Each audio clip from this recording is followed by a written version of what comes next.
Minute left. Ok, oui.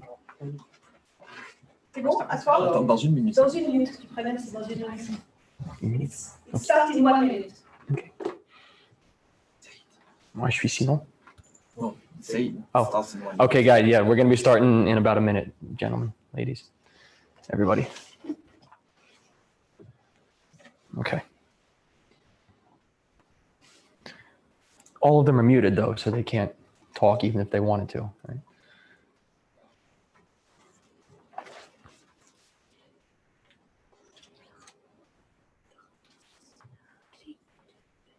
Talk even if they want to. Huh?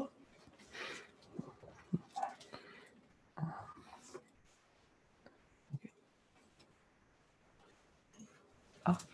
Okay. Good day, everybody, and welcome to the third annual Monaco Ocean Protection Challenge and the first Monaco Ocean Protection Challenge accepting international registrants as well.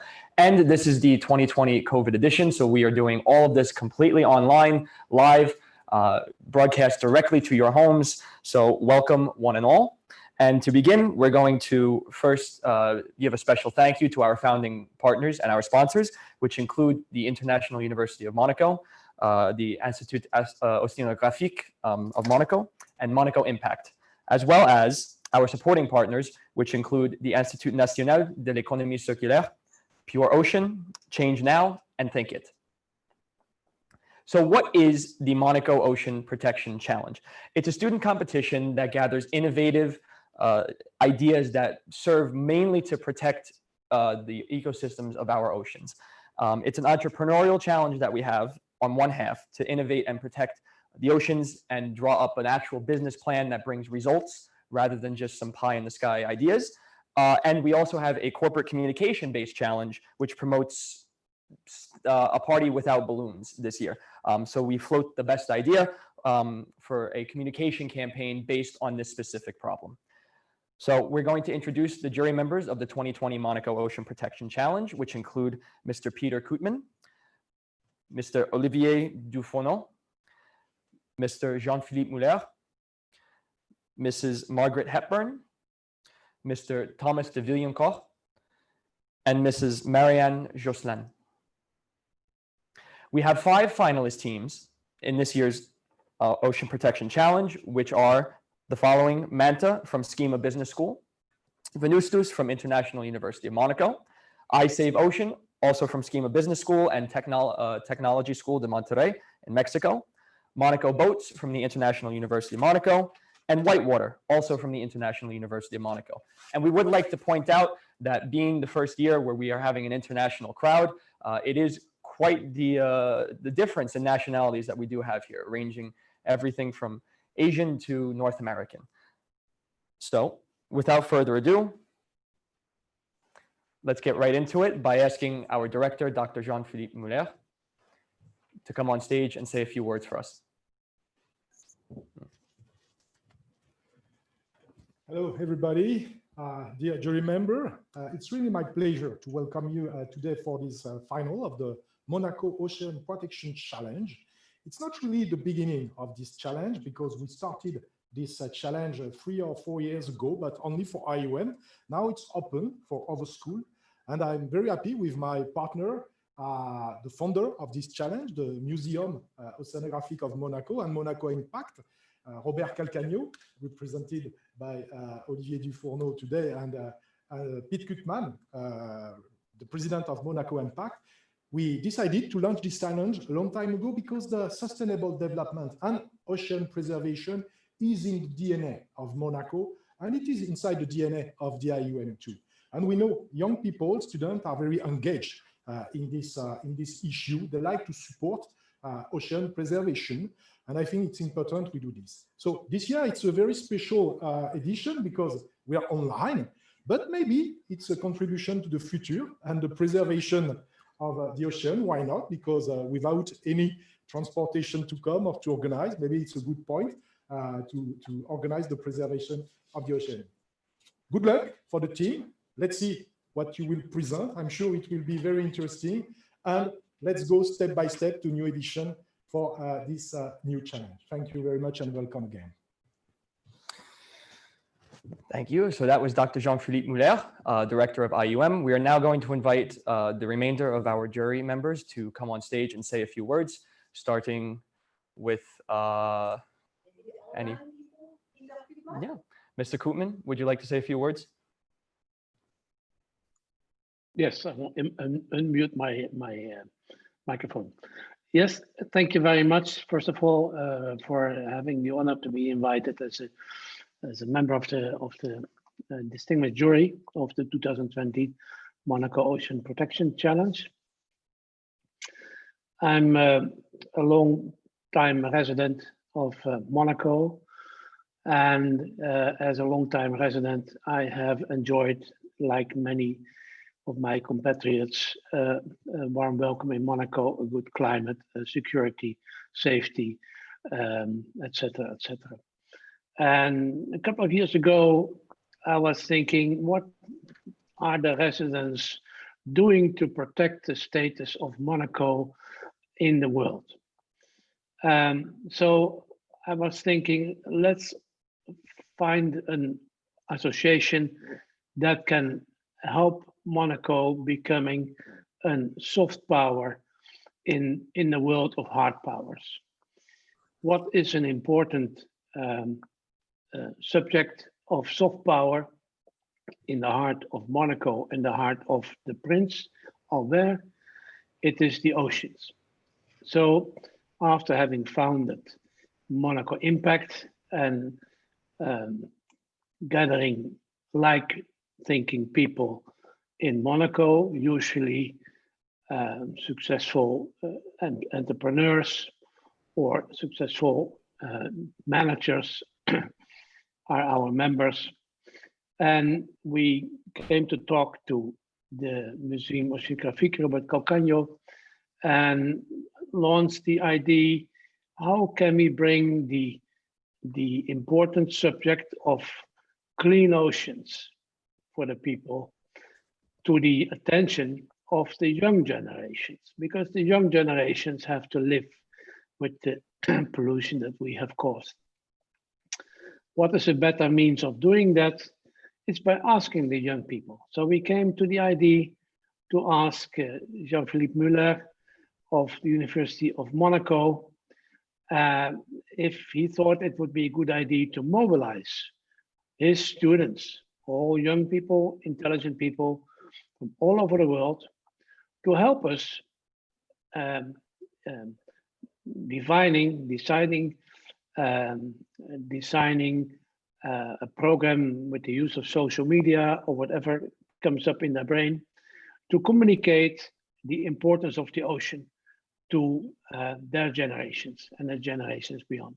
So that was the start of a cooperation between the Museum Oceanographique and IOM in late 2017, and the first challenge was 2018. So we are in the third edition, if I'm not mistaken. And we decided to enlarge this edition because of the success to other universities. And our aim is to bring under the attention of the world and later on, hopefully on the world political agenda, the importance of the clean oceans. It's a current and urgent problem, the pollution of the oceans. And we thank all the participants in this challenge to think with us of bringing this important issue to the fore in the media, on the political agenda, and on the agenda of NOCs to help protect the oceans. Thank you. Thank you, Mr.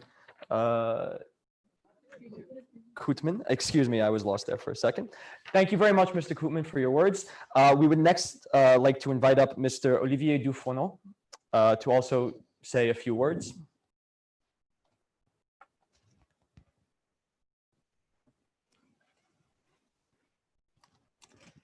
Hello, on behalf of our CEO, Mr. Robert Calcagno, I must express my deepest thanks to the International University of Monaco, as well as to Monaco Impact, our long-standing partners now in this initiative. And also I would like to thank all the international participants to this edition today. As Mr. Kutman just mentioned, it's all about soft power and about a global momentum for ocean conservation. So we were really fond as a historical, I would say, institution for ocean science and ocean outreach. We were really fond of this new initiative a few years ago to really involve the young generations, tomorrow's entrepreneurs, to get fresh ideas and to get a new push for the ocean. So I'm happy now to see that for this third edition, not only the momentum has not halted because of the pandemics, but we managed to get even a larger jury, a larger participation, and new partners in. So I'm really happy with this dynamics, and now I wish a lot of success to today's participants. Thank you. Thank you very much, Mr. Dufourneau. We'll move on now to Ms. Margaret Hepburn, who is not with us physically, but is on Zoom with us, I believe. Ms. Hepburn, can you hear us? I've just unmuted my mic. Good afternoon to everyone. Hello? Yeah. Yes, we can hear you. Okay, perfect. Margaret Hepburn. For me, the whole impetus behind what I'm doing ties in with what everyone is saying, is the fact that pollution is the #1 killer in the world today, even more than COVID. And we need to do something about that, from plastics to toxic chemicals to wastewater, destroying our oceans. So I started Hepburn Biocare in 2005. It was a global company supplying all the major cruise lines, Maersk, BP, and so on, with non-toxic, biodegradable cleaning and wastewater treatment chemicals. So we were stopping them all from discharging sewage, grease, and fat untreated into the oceans, which is one of the leading pollutants, and reducing chemicals and plastics by about 80% across hundreds of vessels.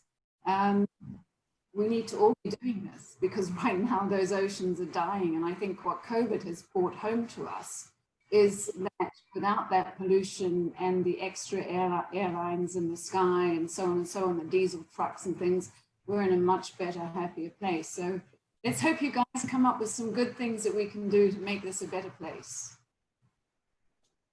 Okay, thank you very much for that speech, Mrs. Hepburn. We will move on now to Ms. Marianne Josselin, who will say a few words, if you will. I believe you're also in the chat with us here. Yes, of course. Can you hear me? Yes, we can. Nice. So hello, everybody. I'm Marianne from Change Now, which is the largest gathering of positive impact solutions. At Change Now, in fact, we identified the most promising solutions for the planet, addressing some challenges such as protection of the ocean, of course, sustainable cities, new energies, etc. And for 3 days, we connect them to the resources they need to scale up. So it can be investors, corporates, policymakers, NGOs, etc. So the next edition will take place at the Grand Palais Éphémère on Champ de Mars, right in front of the Eiffel Tower. And we are thrilled, I am thrilled today to be part of the jury. So thank you very much for the invitation. Also because we are going to offer complimentary tickets to the summit to some candidates. And about this afternoon, I'm just really excited to discover the project's presentations. And that's it. So thank you very much for the invitation, and good luck for the candidates. Thank you. And finally, we would like to invite Mr. Thomas de Villencourt to also say just a few words.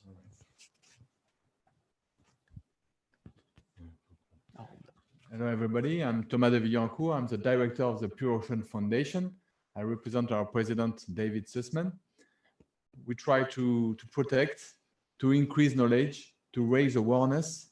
And today, we are very happy to support the Monaco Ocean Protection Challenge and all the young leaders. We need new solutions, and good luck for everybody. Thank you, Monsieur Muller, because we are very happy to be here today. And I hope that we'll have a great and new solutions for the planet and for the ocean. Thank you very much. And a big thank you to all of our judges who said a few kind words. I hope it's encouraging to all of you teams out there and to all of you prospective teams in the future. So now we will move on to the main event of the show, which is, well, the show, the award ceremony itself. So we're going to begin with the first finalist team, which is Manta from Schema Business School, with Ellen Yaoting Liu as the sole member of the group, with the mentor as Lawrence Namia, also from Schema Business School. From China, our finalist is, and the concept is a quick 3-step proposition to address pollution by inflatable balloons. So for example, when you're at a party, you release balloons into the air, they fly away. You don't think much of it, but they do have to land eventually. And so that causes a lot of pollution because these balloons are non-biodegradable. And this is a part of our second challenge, which is the corporate communication-based challenge. And this is the only finalist that will be addressing this specific challenge.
Dear jury, ladies and gentlemen, thank you for having me today for this presentation.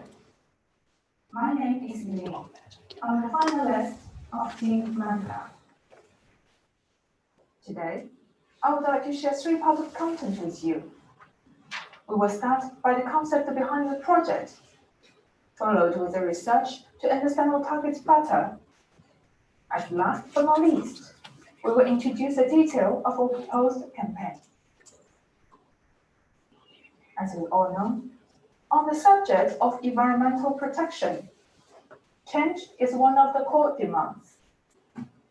The secret of change is to focus all energy not on fighting the old, but building the new. We want to get our targets to know more about the harm of balloons to ocean biodiversity, signs a symbolic meaning to celebration. We want to enhance their commitment into ocean conservation and spontaneously advocate for this issue. And most importantly, we want to inspire our targets with an artistic point of view and strike their conscience with piece of art made of balloons. In order to understand our targets, as well as to help raise awareness of the ocean pollution caused by balloons, we conducted an online survey with the questions about party decoration and waste disposal. At the end of the survey, we also dropped some questions about the proposed campaigns in order to adapt and improve them based on the consent rate.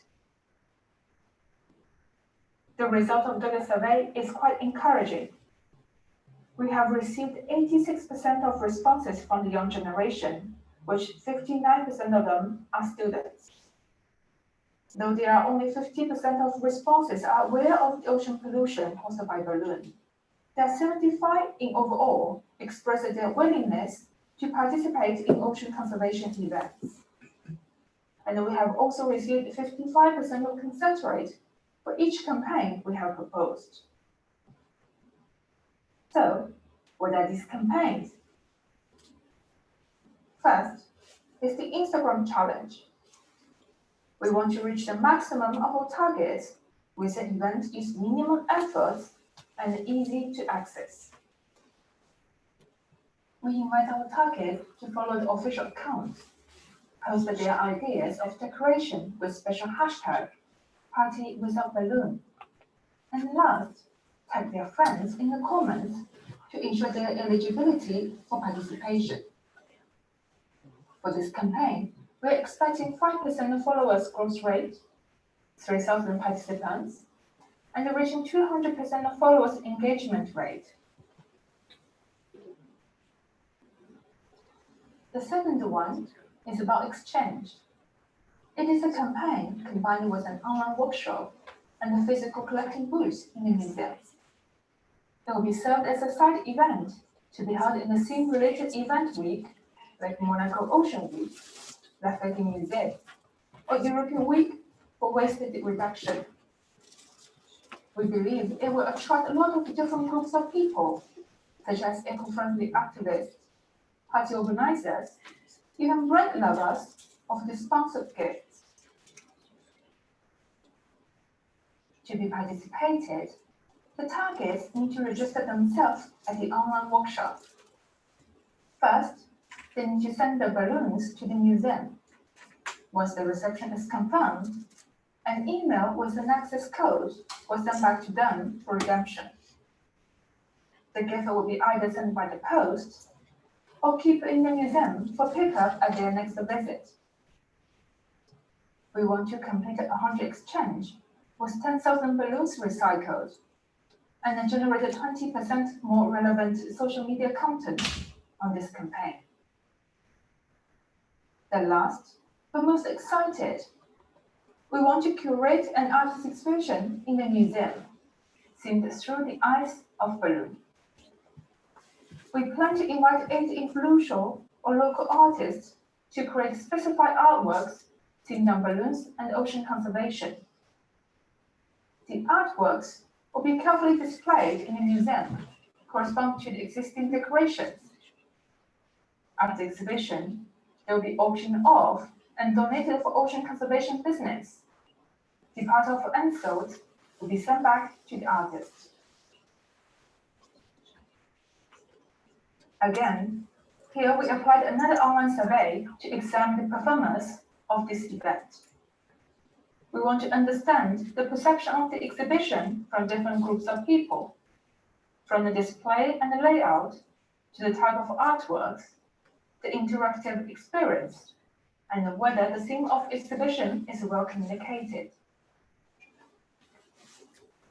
Ideally, this project will be last for 1 year. Start with an Instagram challenge, followed by the exchange store, and finish as an art exhibition.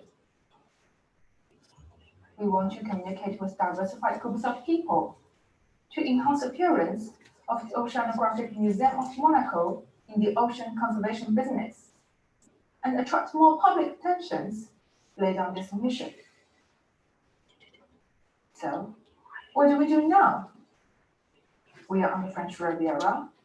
I would suggest you run to the beach, take off your shoes, and enjoy the indulgence of the ocean.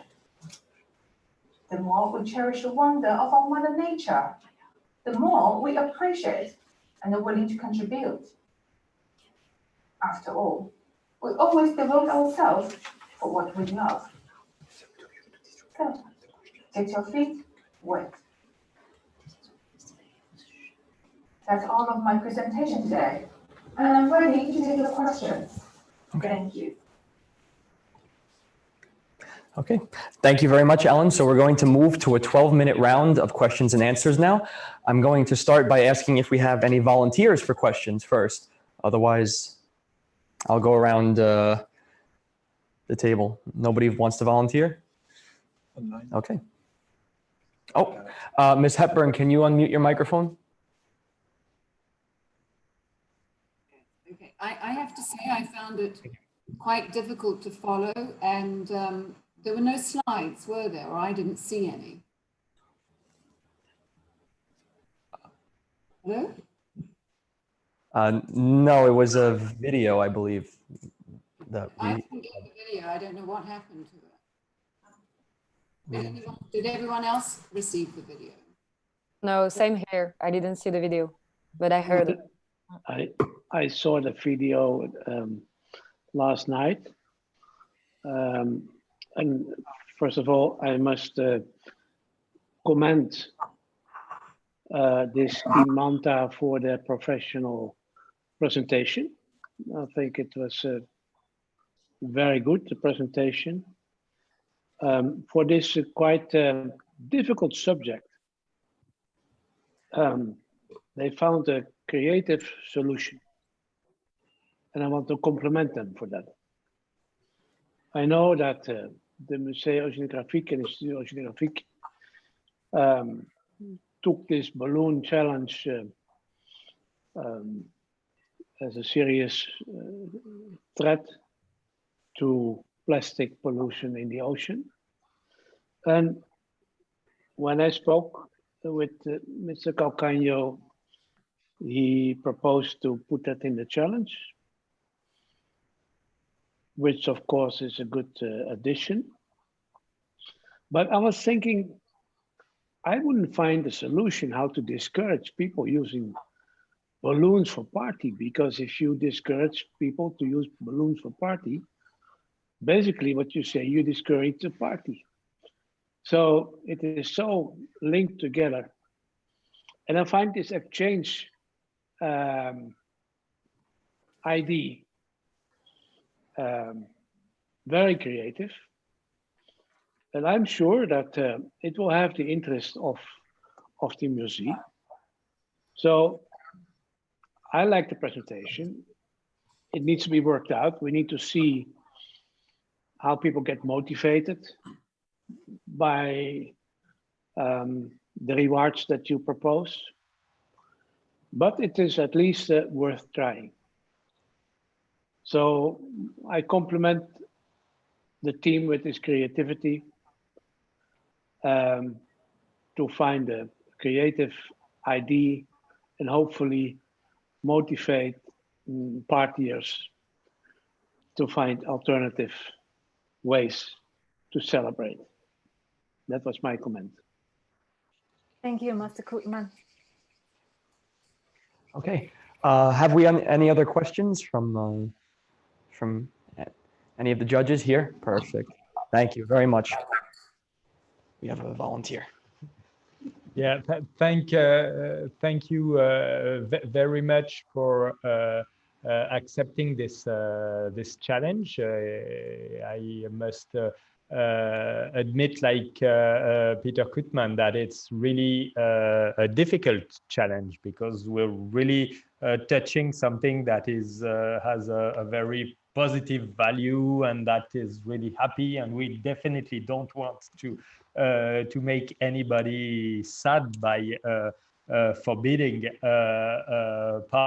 parties and happiness. But I really appreciated your introduction when you mentioned something like don't spend your time fighting the old habits, rather focus on building new ones, and that's really the something we appreciate with this.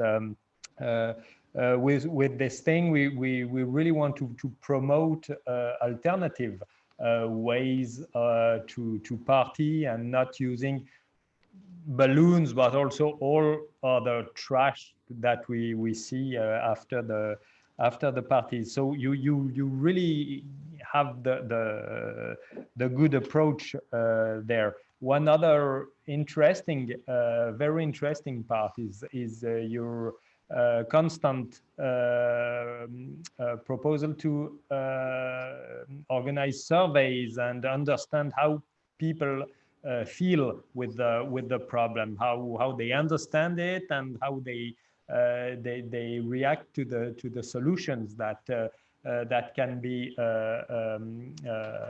offered, and this again is something really great. Not have a regulatory approach or a punitive approach, but really have this this way to build with the public and feel how they react. So these are really two interesting things you have put in your proposal. I must admit there's just one point that kind of raises questions for me. It's the idea of sending back balloons by mail to redeem them for other things. I feel that it's a bit, I mean, it's generating a lot of work and of trash to do this by mail. So something organized at the museum with a kind of collect booth or something, that's interesting. But the process through mail, I think, is not really in phase with the whole idea of reducing the waste. But thanks very much for your proposal. Thank you, sir. Concerns to your question about delivery the balloons, actually, what we are originally thinking is that we want to expand these events to a wider range. That's why for the second event that we propose to have an online workshop plus collecting booths in the museum. And also, as we mentioned, this will be only available in the relative events week, like the Monaco Ocean Week or the other things that are relevant. Because the most we want to generate is to have people visit the museum and then bring their inflated and wasted balloons, come in personal, not really in mails, because for everybody's understanding, balloon, it doesn't really valuable, let's say. So if we charging on the post cost and we charging on the value of the balloon, it's not really kind of an ideal method to do it. So it's kind of way of saying it's kind of trap we set here to encourage people to bring them into the museum personally. So that was the purpose. Thank you. Okay, thank you very much. Oh, we do have some more volunteers for questions. I was just about to remind that we do have 12 minutes of Q&A, so we'd like to use as much of those 12 minutes as we can. Okay, thank you. First, I shared a comment with my colleagues, and it's a very beautiful presentation and well done and very professional. So, and the idea is interesting, especially because it's very positive. It's not a negative approach, and I think it's pretty good. And my comment is maybe you could have another approach regarding the current situation where it's difficult to have party, to be all together, and a lot of people are committed online to organize some online party and stuff like that.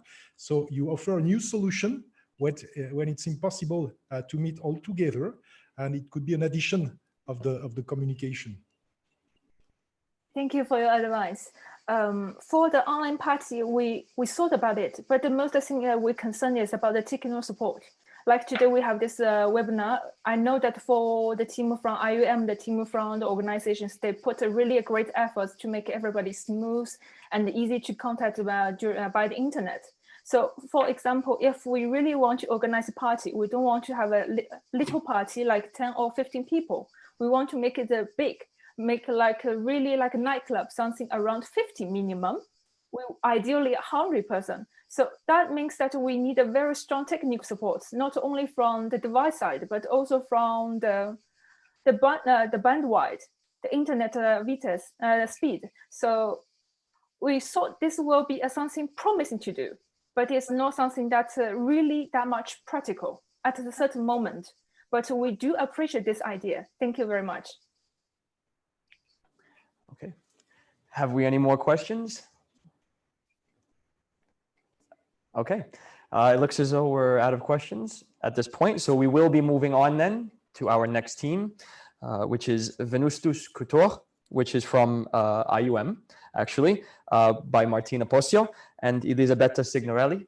They're both Italian, and the concept is the first ever Monegasque luxury jewel line made of e-waste. So by supporting the concept of e-mining, they'll reclaim gold and silver from old obsolete electronics in order to create new, beautiful handmade pieces of jewelry. And their mentor, just to say, was Mr. Florian Stengler from Monaco Impact. So the floor is yours, ladies. Thank you so much, Matt. We'll be sharing the presentation now. And then after, I hope we can all see the 1-minute video at the end.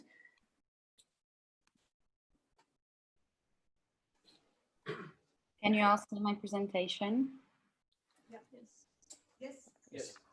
Perfect.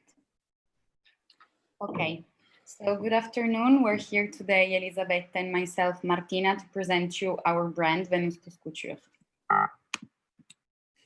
Our value proposition and value added to our client differs from any other luxury jewelry store, mainly because we're applying a new way of sourcing our raw materials needed into production process, e-waste mining. We want to offer to our clients the possibility to own a product that does not harm the environment. We aim especially at new and upcoming generations, and we want to engage with the community and raise awareness about the destructive methods of overmining. So what is our product? Well, essentially our product consists of a luxury jewelry brand, the first ever in Monaco. We'll create micro products lines in order not to have an over amount of waste that we'll then have to dispose of. We will create two main styles, a classic and modern one, and also in order to address our target market, which consists of 25 to 65-year-old women.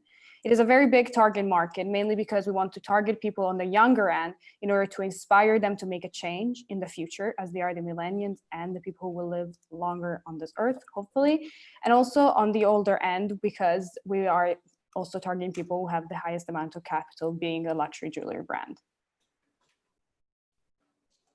The main technology applied, which is let's say the golden point, pun intended, for our product is this EnviroLeach technology. We will be partnering with this Canadian company and a gold refinery. They will be extracting gold from the motherboards and chips that you see here on the right-hand side. And they use that in order to extract gold and silver by using non-cyanide and non-acid-based processes, which usually are used in mining and then go in water basins such as seas and rivers, destroying the pH levels and life on land and on Earth. They also have neutral pH technology, and it's all FDA approved, Food and Drug Administration in the US. Concerning the SDGs, we know that change happens when people get together. So we have to say that we're fully committed to reach the following sustainable development goals, because our main point of difference lies in the fact that we can repurpose waste and not a primary resource. We are socially committed to improve health and well-being, water and sanitation, industry innovation and infrastructure, consumption and production. But as well, our value chain is sustainable at 360 degrees. We promote circular economy, and we're committed to our values in every aspect surrounding the company. Therefore, we are environmentally committed to improve life below water and life on land. As Martina was saying, we wanted to also understand if our value chain was in fact 360 degrees environmentally friendly. Therefore, we calculated our carbon footprint, and we can see here in the circle on the right that our carbon footprint is incredibly low. We included buildings, the flights we're going to take, the different transportation methods, making us a very sustainable company. Focusing now on the market, the question is, who are we targeting? Who do we want to reach?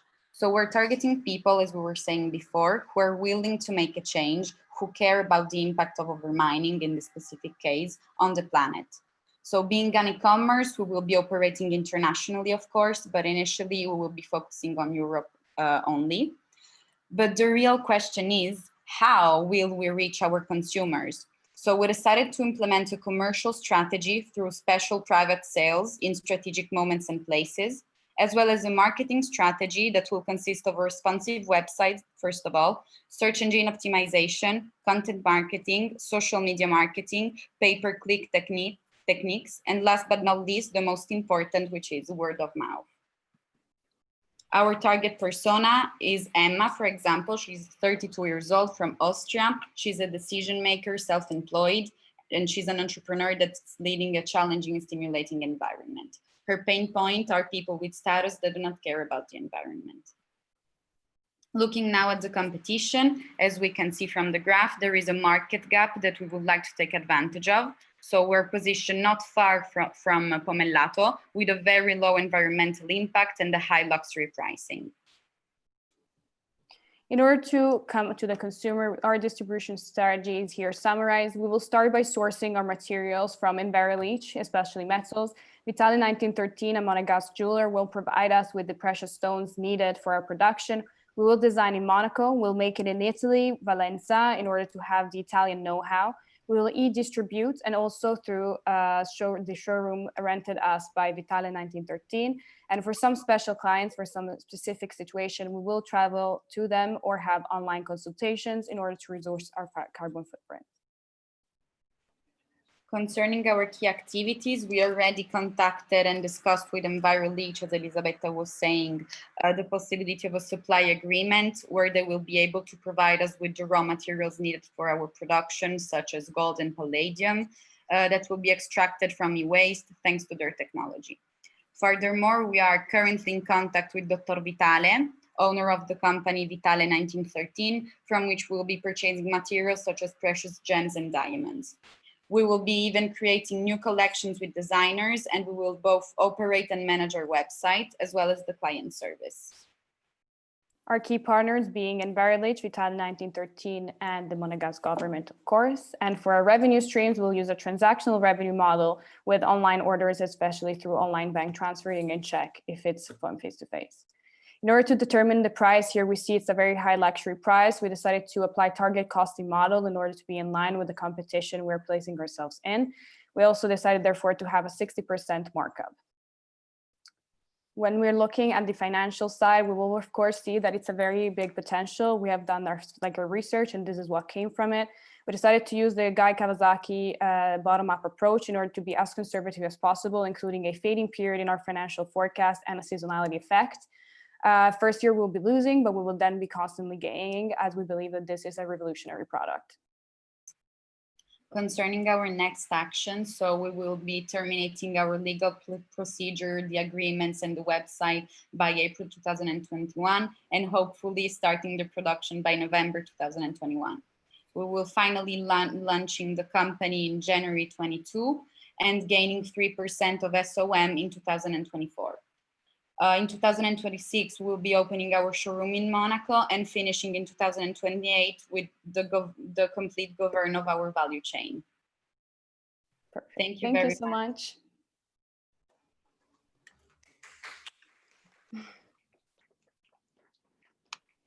Okay, so thank you very much.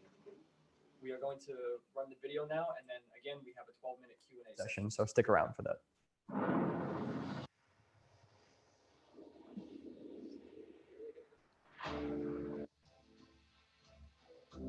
They have to mine 10 tons of rock in order to get 1 ounce out.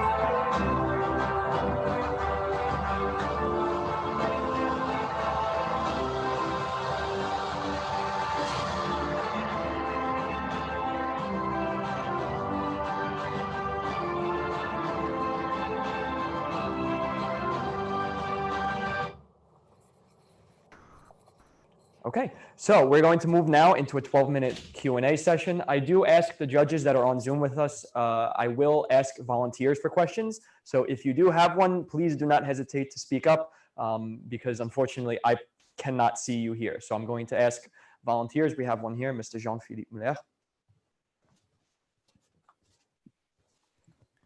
Yeah, first of all, congratulations for the quality of the presentation. It was very professional with a lot of detail, a lot of information. It's very pragmatic, and I'm very happy because since you are IOM students, I'm very happy to see you are well trained.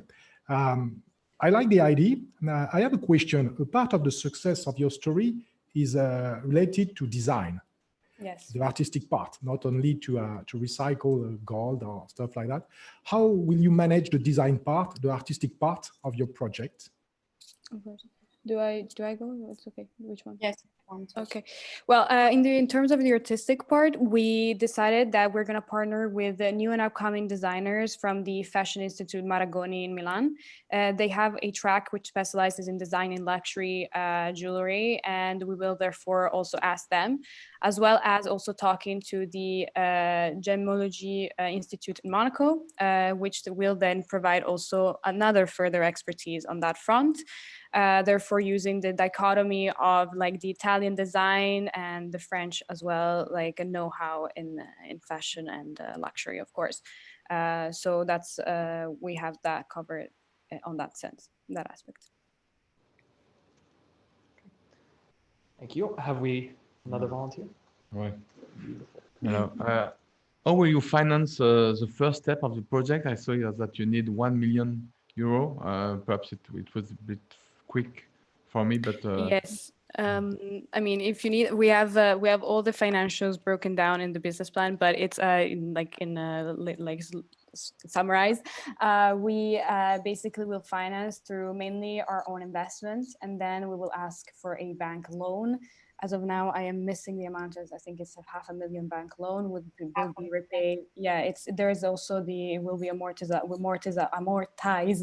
We have done all the calculation. It's in the business plan, and but yeah, it will be paid out in, like I think, around 5 to 7 years. And then also we will ask angel investors to finance our project with, of course, a smaller amount of financial backup compared to a bank, of course.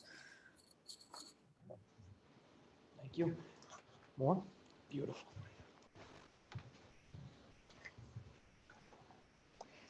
First of all, congratulations for a really good presentation, very good project. I believe that the basis, the science behind it and all the arguments presented in the video, they're very compelling, especially for the target customer that you have identified. And I believe it's spot on exactly in terms of the niche where you would like to address the product. So well done for that. I also like the alignment of the sustainability chapters in the United Nations platform. I believe more and more businesses will be judged not just by profitability, not by the way they treat their employees and the world at large, but also how accountable and responsible they are for their impact on the environment. So well done there again. As a follow-up kind of suggestion to what was asked in terms of the financial, I believe indeed there is a big commitment that you need for the first year. And if I can just suggest that maybe you create 1 or 2 pieces to show them as a case in point of what you are capable. And I know that you will get, of course, support from the Alberto Vitale's high-end jewelry to help you showcase this first proof of concept pieces. And they will be good, first of all, to bring them to the awareness of your future customers, but as well to get the interest of angel investors, like you mentioned before. I think when people see something concretely and the beauty of such pieces, it will be a much easier sell. So congratulations. Thank you so much. Thank you very much. Thank you. Have we any more questions? Here? Yes. May I ask something? Please. Okay, thank you. First, thank you very much for your action, because you are introducing circularity in a high carbon footprint basic product.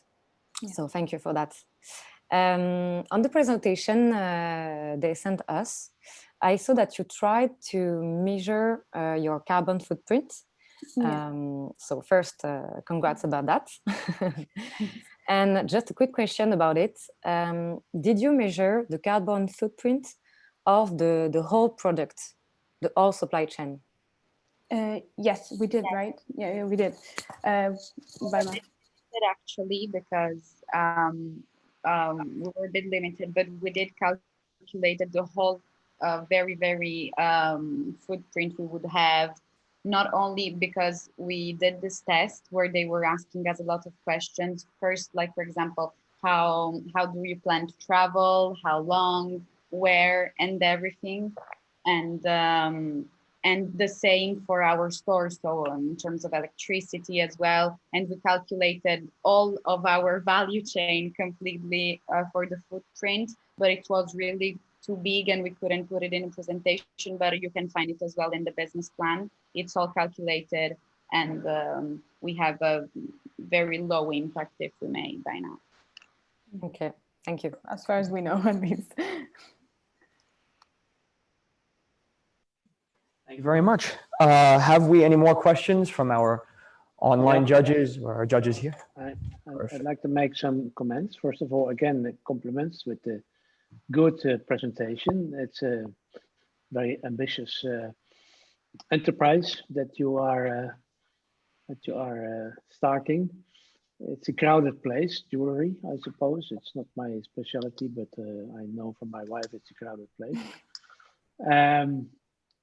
One question, I have not seen a sort of a official environmental seal like you'll find in other products, where there is an organization that provides some authenticity to an environmental friendly seal.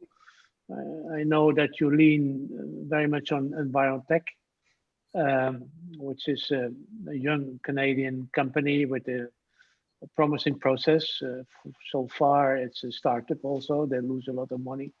I hope they make it, because leaching gold in a traditional way is a very polluting exercise, and it should be stopped. But who are we to stop it? But if there would be a sort of, in the jewelry branch, in the luxury branch, a sort of an official green seal or an official stamp that this is environment, like in coffee, you know, like in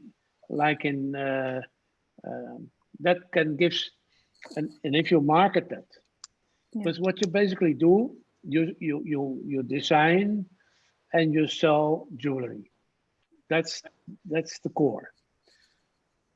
What distinguishes you from other jewelry designers and sellers is that you use environmental, low impact, refined gold. And that should normally sell for a premium. But it should be recognized by the market. And then you can identify buyers that are sensitive to the environment, and more people are that. But I think you must appeal to that, not so much to the bad side of the gold, but to the seal of that you adhere to strict environmental rules, and that the gold they buy or the jewelers they buy have no impact or negative impact on the environment. Yeah.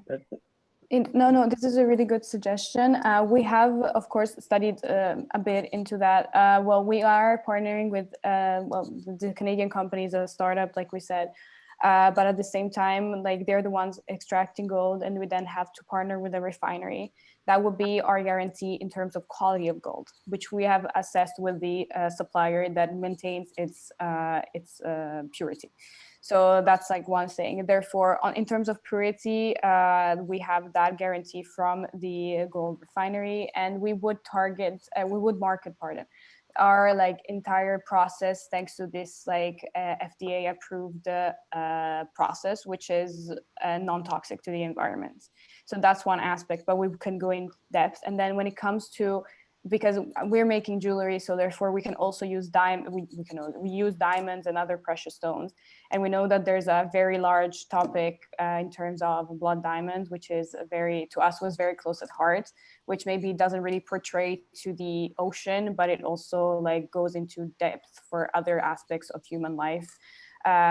So also in terms of the SDGs. So by partnering with Vitale 1913, he's a Monegasque jeweler, and he has this cause very close to heart. Therefore, every single stone provided by him to us would be completely completely guaranteed, as if it's not, it does not have, for example, any blood diamond attached to it. So therefore, we looked at this aspect, but maybe in another light as what you showed us now. And it's interesting to look at these aspects plus what you have advised us in order to market our product really well. Also because we're aiming to make a mentality shift in terms of the luxury world. In the luxury world, like you buy something because it gives you status, and who cares of what happens to the environment when you buy it? Like no one cares, because you have the money to buy it and like it's fine. But that's not what we want to say. We can say that it's not recycling that is bad. It's just like it's a bad product. It is the same product, but you have the money and you're putting it into a good cause. By having a good thing that gives you status, by all means, we're not saying that that shouldn't be there. But we also want to inspire this change of mentality. And your suggestion would help us market it even better. So thank you so much. Yes, thank you very much. Okay. Just to finish, you're right. But again, I like to emphasize, I think people buy jewelry because of its beauty in the first place. No, exactly. Okay. So the design should appeal. That's number one, priority number one. And then if it happens to be environmental friendly, that's a bonus. So I think if you market it at number one, environmental friendly, and second, beauty, you will not succeed. I think you must turn the priorities around. Yeah. Absolutely. No, it's true. It's a luxury world as well. The rules are a bit different than in any other industry. So no, absolutely. It's true. Thank you. Okay, we have time for one more quick question. So there was a question here before. Yeah, thanks for your presentation. It was really fascinating, and you definitely picked an important subject with the origin of raw materials and especially of metals. And it's something that we now see with the which is really connected to the ocean, since more and more focus is going on the ocean to get precious metals or rare earths or things like that.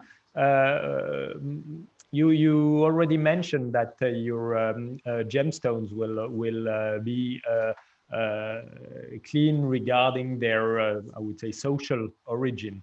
But did you consider getting stones or other ingredients, I would say, other than the metal, that would be from recycled origin or synthetic origin? I mean, is there any way to do something nice, beautiful from the other parts of the electronic trash?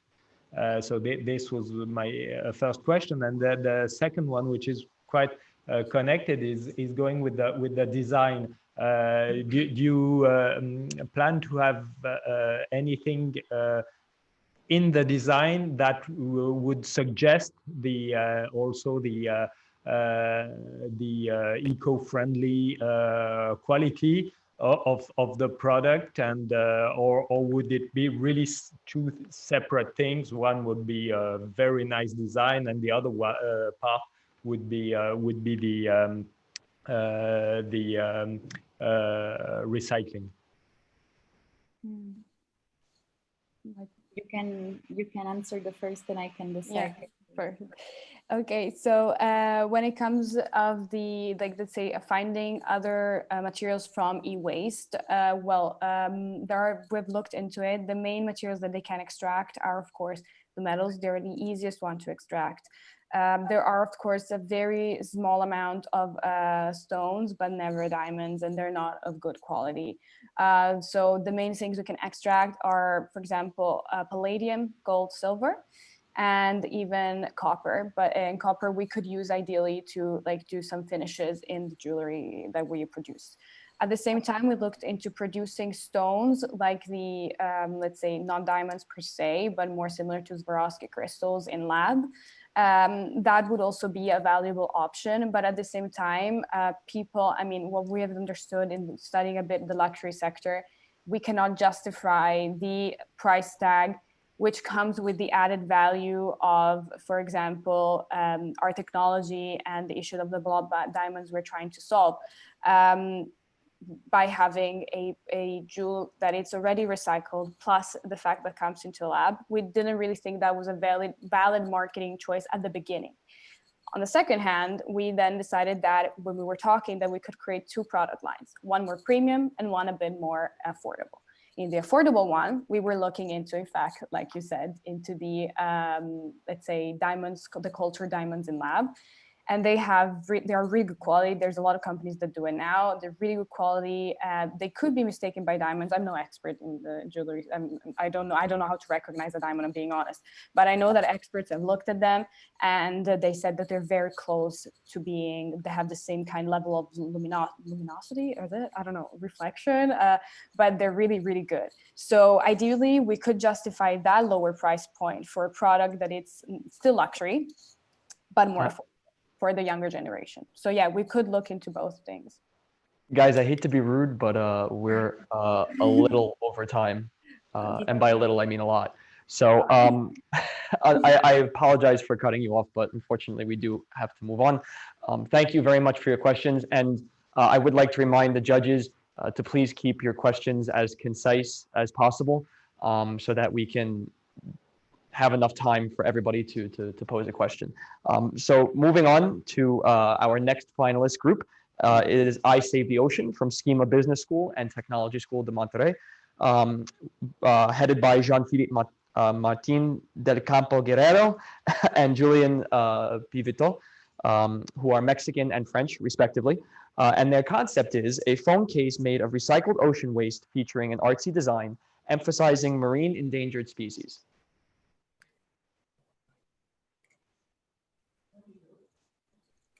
Gentlemen, can you hear me? The two of you?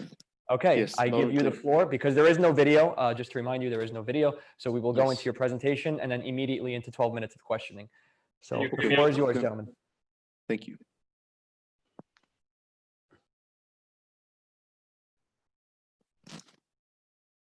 So can you see my screen? Yes, we can see your screen. Okay.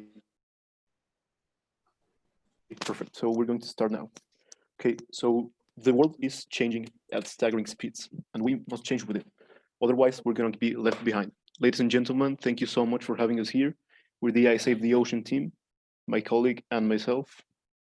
Good afternoon. I'm Julien Pivito, a Master of Science in International Marketing and Business Development at Schema Business School, and I'm willing to make an international career in the near future.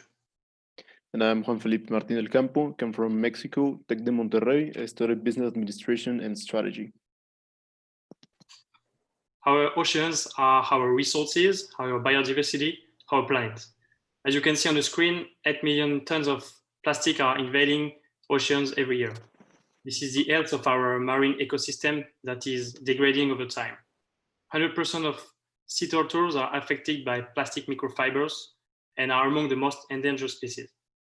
Together with Juan Felipe, we would like to create our footprint and bring our commitment to the protection of the oceans.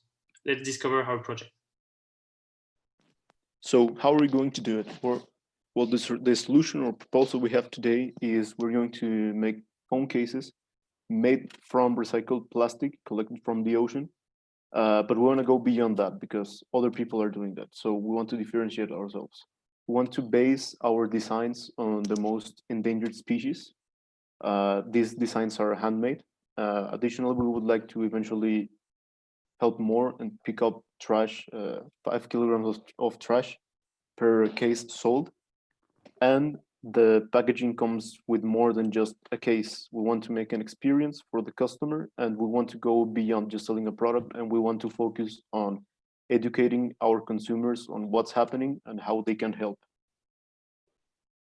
So our product is not a simple phone case, but I Save the Oceans box containing 3 items. One of our recycled phone case with a specific design, a small marine animal figurine created with the same recycled materials that the phone case, and a leaflet providing content on the most endangered species. By offering this product, we would like to focus on the experience, and in particular that it be different from a simple purchase of classic phone case. And we want to show our customer our identity and make I Save the Ocean box a premium product. Okay, so market-wise, where do we stand? As you can see here, there's other companies doing similar things, such as ourselves, such as Pela, Ocean 75, Nimble, and Popsicase. The difference is that, as you can see, most of these designs are pretty standard. Even though they are also made from recycled materials, they look pretty similar, except for Popsicase. Those would be our main competitors because of the designs and the focus they have. But either way, they limit themselves only to the case, and we're willing to go, like we said, beyond. The design you can see on screen is the first one we made. It is from sea turtle because actually all of the species of sea turtles are now endangered. I don't know if you can see it, but I'm using this one as my daily case. We would be price-wise around $35 to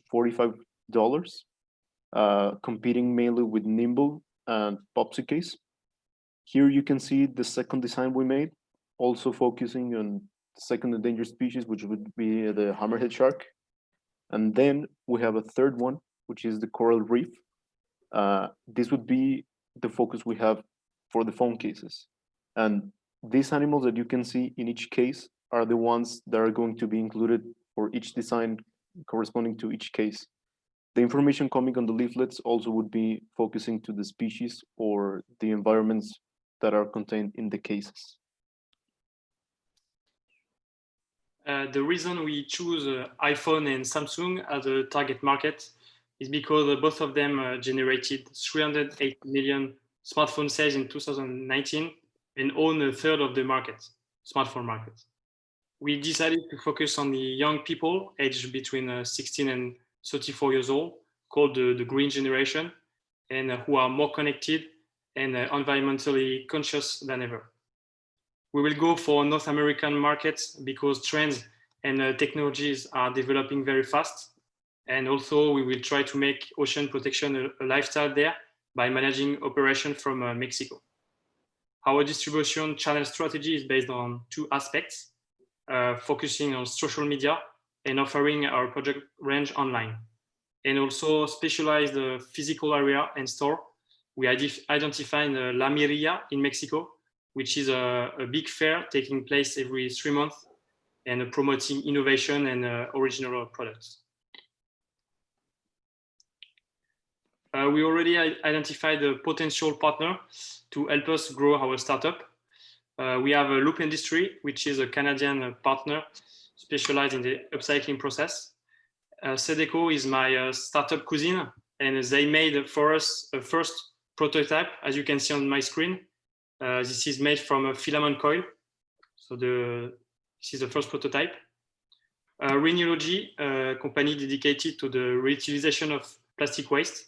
And finally, Studio Smile, which make everyday products and colorful, original colorful products. So regarding our market strategy, we know that our target market spends most of its time on social media, so we're going to lean heavily onto that channel. We're going to be on Instagram, Facebook, Twitter, everything. We're going to focus mainly on that. Also, we're going to have a big focus on our corporate website. This is very important for us because this is where we're going to post our updates. Where are we standing now? How can you help? New products, new ideas, news, etc. We would like also to collaborate with other companies that have similar approaches to ours, such as Ocean 4. They also pick up trash and produce products, but these are from a different sort. And as we mentioned before, we want to have a physical presence on markets such as La Mirilla, which are focused on pushing startups such as this one and innovative products. Regarding the business model canvas, we know we're a bit short on time, so we're not going to spend a lot of time here. But if you have any questions, any specific questions regarding this, we'll happily answer them at the Q&A section. From the SWOT, there's only one thing that we would really like to mention here, that we have a very big opportunity to become a cradle-to-cradle certified company. This is the approach that we're going to take from the get-go. But to get certified, we need more things than just to do what they do. So we want to be certified because we want to have this certification backing us up as a company that is actually helping and not just saying that they do. We want to actually prove our consumers that we are doing more than we can. So now let's have a quick look. Yes. Relating costs, you can see they are fairly low. This is because I just want to make it clear, we are basing it on Mexican pesos and translating it into US dollars. So that's why everything looks so low. What I really want to mention here are the break-even points. The total amount you see here is for launching a first month of operations. And to regain that money back, if we go for the lower end of our price, or $35, we would need to sell around 292 units to get to our break-even point. And if we go for the high-end price of $45, we'll need to sell about 203 cases to regain our investment. So it's pretty doable. So now let's have a quick look at our timeline and the milestone of our project. So from now until the end of September, we'll start the planning stage and the research and development meanwhile. The market strategy will be essential all along the year up to the launch of our first range of products planned in April 2021. And along the way, there will be some testing sessions, restoring planning and rethinking strategy that will allow us to improve and best prepare for our launching. So thank you very much for considering us as the finalist team of the MOPC Challenge. This is such an honor to present our Protection Ocean project in front of everyone. Yes, okay, thank guys. you so much for having us here and for the opportunity. Thank you guys both very much. So we are going to move in again to the 12 minutes of questioning. I'm going to do this a little bit differently this time. First, I'm going to ask the Zoom judges if they have any if they'd like to volunteer to ask a question now, just to make it a little bit more organized. I will come back to you if you do not have one now, but if you do, now is the time to speak up, my friends. Do any judges in the Zoom chat have any questions? No, right now? Yeah, am I in the Zoom chat? Yes, sir. Am I in the Zoom chat judge? Okay. Yes, sir. Yes. Yeah, I liked very much your plan and your presentation. It's simple, concise, and understandable, and I like it. Thank you. This is always a sign that you understand what you're doing. Thank you. I think it's a powerful product. I was wondering, have you spoken to the museum? Would you be willing to speak to the museum and give them a small license fee to have their name associated with it? Perhaps you can sell it in the museum to have a kickoff start. It's prestigious. It's aimed at the public that is environmental conscious. So I don't see it in any iPhone cover store. Maybe you sell it for a premium on the iPhone store. I like the product very much. I like the design. It's playful. So I think if you do the right marketing and the right sales challenge, this could be a huge success. And thank you. By the way, if you have you considered to be incubated by Monaco Tech? No, we actually had not considered the option, but it would be a great opportunity, honestly. Now that you mention it, would be great.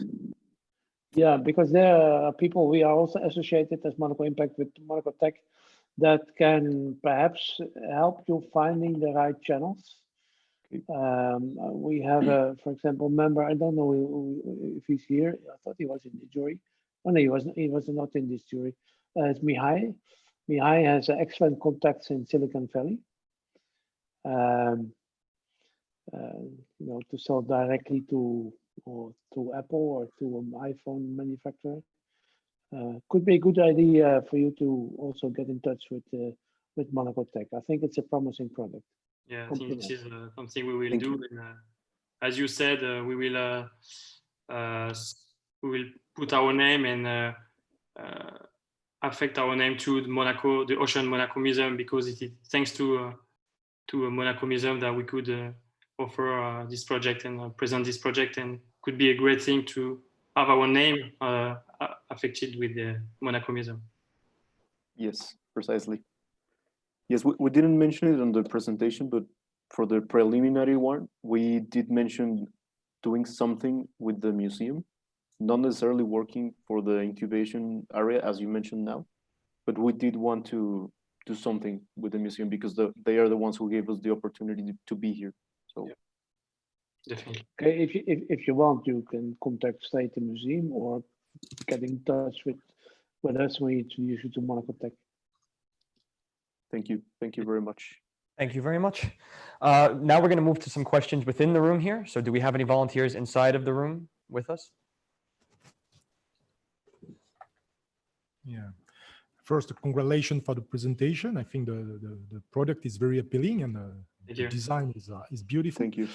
I have two questions. One, because I'm not sure I understand well the project by itself. The number you have in the breakdown is 300 units, if I'm correct, something like that.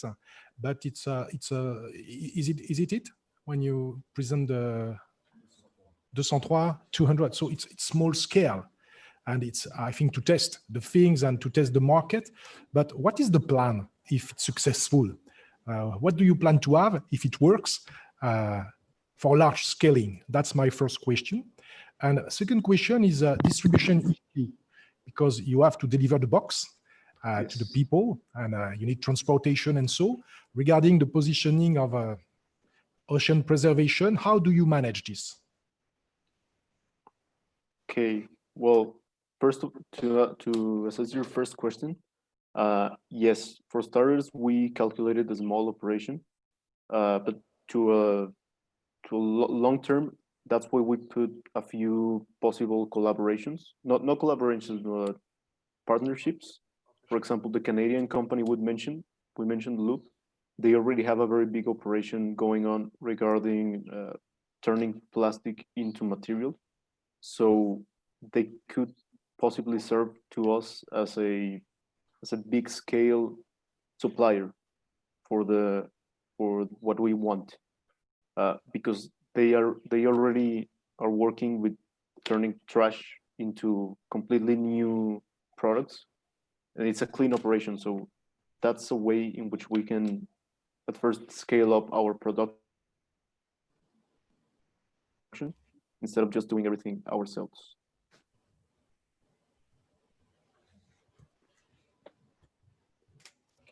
Okay. There was a second question about the distribution. Would you guys like to take that one on? Okay. Yes. Well, for starters, we would use traditional distribution channels, but we would have to think of something more, because, I mean, a cleaner way of doing so, right? Right now, there are no I mean, we'll have to use standard shipping if we want to get to international market, especially in North America. But we do need to research a bit more on that aspect, to be honest. So as we mentioned in the presentation, our shipping box would be made from a recycled card box. So there will be no issue with that. But yeah, the main issue we'll have will be the shipping, and if we ship from I don't know, from the south of France or from Mexico to USA. And this is a great point, a big point we will have to take into consideration later. Yes, precisely. Okay, guys, thank you very much. I believe we do have a question in the Zoom chat right now from Mrs. Hepburn. Is that true? Yes, I thought it was an exceptionally good presentation, very professional, very clear, and actually the product is lovely. I think there's a lot of outlets for it. Being in an environmental business where the aim was to reduce plastics and so on, I'm very curious as to how you can make it cost effective to collect all the plastics. You know, well, I didn't quite understand how that was going to happen. Okay, well, for that, another of our possible, sorry? It's hugely expensive to collect these plastic waste from beaches and things because there's such a multiple diversity of quality. Yes. Not all of them can be recycled. Yes, well, for that, I have a few contacts here in Mexico for recycling companies that they actually specialize on collecting PET plastics and working on them. So that's one way in which we can get it instead of just. Sorry? Or are they local? Because the other big point is carbon footprint all over the world. So are you going to collect locally in Mexico, recycle, resell within Mexico or that geographical circumference? And then you mentioned Canada. Were they also? Yeah, that would be that would be a possibility. To work with Canada would be a possibility. And the other possibility is to work with local recycling companies here in Mexico, that they are specializing right now in going, for example, to dumpsters, and they take all the PET plastics from there and they work on them. But they are specializing on that, so that's so that we don't, because if we try to do everything ourselves, it's not going to be cost effective, and it's impossible for us to do everything. So we're going to have to partner up with either them or the Canadian industry that is going for another approach. There is so much plastic waste around the world. It might, I don't know about the cost efficiency of it, but it might be worth where you have big populations like Mexico, Canada, and so on to actually do that recycling and developing that product there locally and selling back into the local. Well, there's huge markets out there for that sort of thing. I thought they looked very good, professional. But the designs were very sort of quirky and fun. Feel good factor, very important. Yeah. Thank you. Thank you very much. Thank you very much to the judges who asked questions. Unfortunately, we do not have more time. We are currently out, so we will have to move on to our next finalist, which is the Monaco Boats Group from the International University of Monaco, which consists of Alexandre Melot, Jean-Hubert Pinatel, and Alejandro Garcia Sarari. Excuse me if I mispronounced that, Ali. They are French and Spanish, and their concept is to offer high-end electrical boats to tourists from Monaco in order to cut down on pollution from boats overall. And their mentor is Phil Plumey, who is a private advisor and investor. So gentlemen, you have a presentation and the video, whichever one you would like to show first. I believe the video will go first. And then after that, the stage is yours, gentlemen. Okay, thank you. Okay, thank you very much.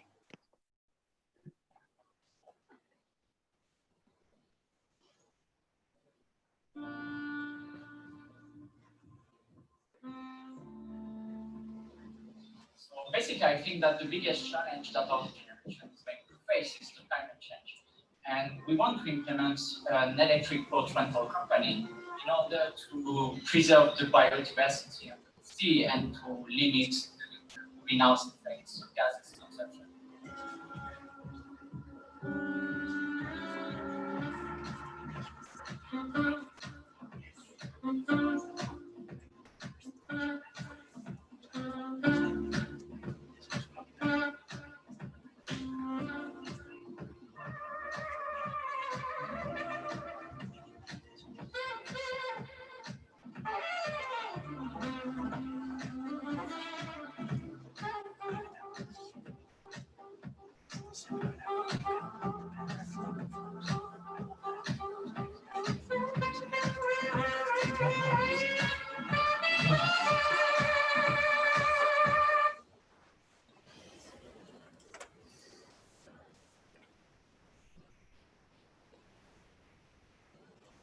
So gentlemen, I believe everybody can hear you. Whenever you're ready, you can begin your presentation. Okay. Okay. Do everyone can see the presentation? Yes. Okay, perfect. Whenever you're So, ready. okay, so hello everyone. Today I'm going to present the Monaco Bots project with my team, composed by Alejandro Garcia Salarich, Jean-Hubert Pinatel, and myself, Alexandre Merlot. So basically, as we all know, global warming is the biggest challenge that we are going to face. So it's when we had to create a project for the challenge, we were asking ourselves, how can we help at our level? Then we came out with the idea of an electric rental boat company. By making this project, we want to act on two aspects. One is the noise that regular boats are producing, because this noise affects the biodiversity and a lot of marine species are kicked out of their habitat. And the second one is obviously the carbon dioxide emission. Even if electric engine can produce carbon dioxide indirectly, depending on how the electricity is produced. On all the studies we saw, it is always more sustainable than thermic engine. We want to establish our boats in Monaco on the port of Vendée because of the image of the city. Monaco is well known for their work on sustainability and on the protection of sea life. And I guess that's why this challenge has been organized in the first place. So we also can expect some help from the government. As we know, the access of the ports and to some events are facilitated by the government of Monaco for the electric boats. Then we have asked ourselves, what is our competitive advantage? And basically, we think that electric boats can provide a whole new experience to the consumers. Indeed, it keeps the performances of a regular boat, but without noises, smells, and so on. Plus, electric boats allows a close observation of biodiversity. And furthermore, we are among the pioneers on the market of the region. So to describe the experience, we decided to create a persona that could be a potential consumer. His name is Hans. He's Austrian, middle-aged, and planned to stay in Monaco for 2 days after a business meeting he had in order to enjoy the French Riviera with his friends. So thanks to our app and website, he can schedule a boat with captain directly from Austria. And we also plan to have partnerships with hotels in order to let our consumers do the reservation directly from Monaco throughout QR code that will lead to the website. We will be in contact with a luxury industry consultant to make those partnerships come true. Hans can also select his tour on different platforms we have, where he will have the choice between several locations and experience such as sea life observations, free diving spots, and so on. The three main competitors we have identified are Globe Sailors, Same Boat, and Click and Boat. Those three are C2C platforms. Usually they are defined as the Airbnbs of boat rental. We think that it will be our main competition in the extent that they are growing rapidly. We also have some competitors on the local point of view with all the rental company we can find on the coast. However, we think that we have a great competitive advantage in the extent that we provide a different experience and that the boats are sustainable. Moreover, we can attract new consumers because of these two characteristics. Concerning the boats, we know that electric vehicle markets is growing very fast and the technology is every year. We have been investigating among two brands for a project. The first one being Renboats, which is a Danish company selling electric boats for affordable prices. And the second one is La Neva, who is a Monegasque brand positioning itself on the luxury market. Concerning the finance, in order to start our business, we need 150,000 euros. And according to our forecast, we will reach our break-even point in April 2021. On our calculation, we took in consideration all the cost of our assets based on the rent boats prices. We need 4 boats to start the business. And our revenue for the first year is estimated at 239,000 euros for a net profit of 55,000 euros. As you can see, this is a feasible project. The technology is already existent, and we can expect some profit directly from the first year. On the long term, we want to be the most updated on innovation in order to maintain the competitive advantage we have. And we want to develop our brand image toward the luxury and sustainability that will perfectly fit Monaco. We also think that our company would fit other places such as Ibiza, Geneva, Porto Cevo, Punta del Este, and so on. And we also want to expand our activity by offering transportation from yacht to coast, for example. So thank you for your attention, and thank you for the opportunity to let us present this project. I will let Jean-Hubert present the website now. It's a beta version of the website, if you want to see it.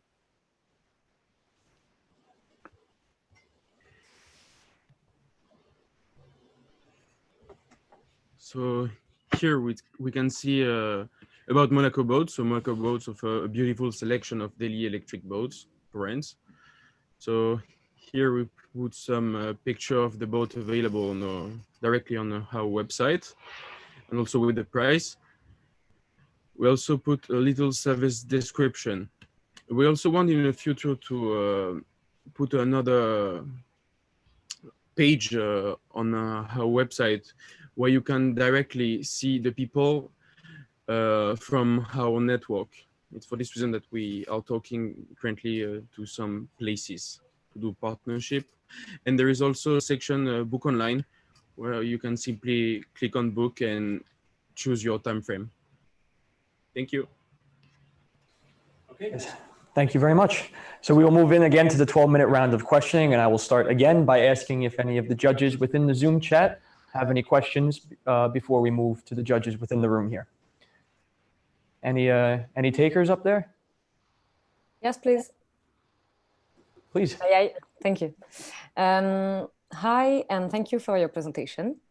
You said that you were buying boats, electric boats, at affordable prices. My question about that is, do you know the carbon footprint of these sellers? Basically, we are based on what they're promoting. So concerning the brand we mentioned for the rent boat boats, they said that they use sustainable material and so on with electric engine and so on. We had the opportunity also to meet the Laneva CEO, which is the Monegasque company, and they are using all the material they are using are recyclable. So I don't know, I cannot put numbers on their footprints, but it's always more sustainable than plastic and tech boats that will run with fuels and so on. But actually, we saw the CEO of Laneva boat who gave us some information about actually the CO2 emission per season that ICE boat, so thermical boat, emit, and also electric boats. So for the electric boats, it's around 4 tons of CO2 per season, and for combustion engine boat, it's around 300 tons. Thank you. My advice for you would be to communicate more on this, because I think it's going to be more and more important to be transparent with the eco-materials they are using. And because you will be renting this kind of boats, it could be a nice opportunity for you, I think, to communicate on it. Sorry, I would also like to add that the biggest footprint of our business is going to be the creation of the production of the electricity itself. That's going to be the biggest footprint that we're going to experience in our business, in our model. Cool. Thank you very much. So we will move to some questions within the room, and then we will move back to the Zoom chat afterwards. So do we have any volunteers within the room for questions? Yes? No? No? No takers? Okay. Well, anybody in the Zoom chat have any questions? Have we any volunteers here? Brave souls? I have a question. Sorry. Margaret, I'll leave the word to you. Well, it's just that I grew up around boats and yachts. I think it's a brilliant idea and definitely the future.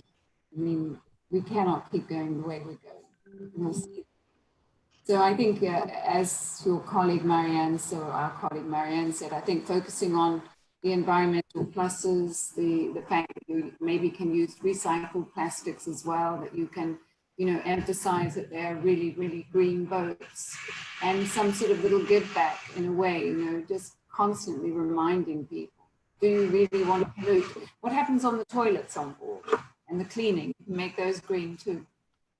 No, we didn't. We didn't focus on the toilet for the moment. I think it will be on one of the last part of our project. Well, you know that there is something like 30 billion tons of raw sewage dumped from America only into the oceans. It's a big, big area that we need to make an effort on. Anyway, well done. It's good. Thank you. Thank you very much. Thank you. Mr. Koopman? Yeah, I have a small question. So I understand you will exploit boats that are built by others. And that's my first question. And secondly, where do you plan to store or moor the boats? Basically, we want to, during the season, the main season, we want to rent the places on the port of Fondier. And maybe for maintenance and so on, we would rent a storage place. But for the moment, we only forecast for the places on the port.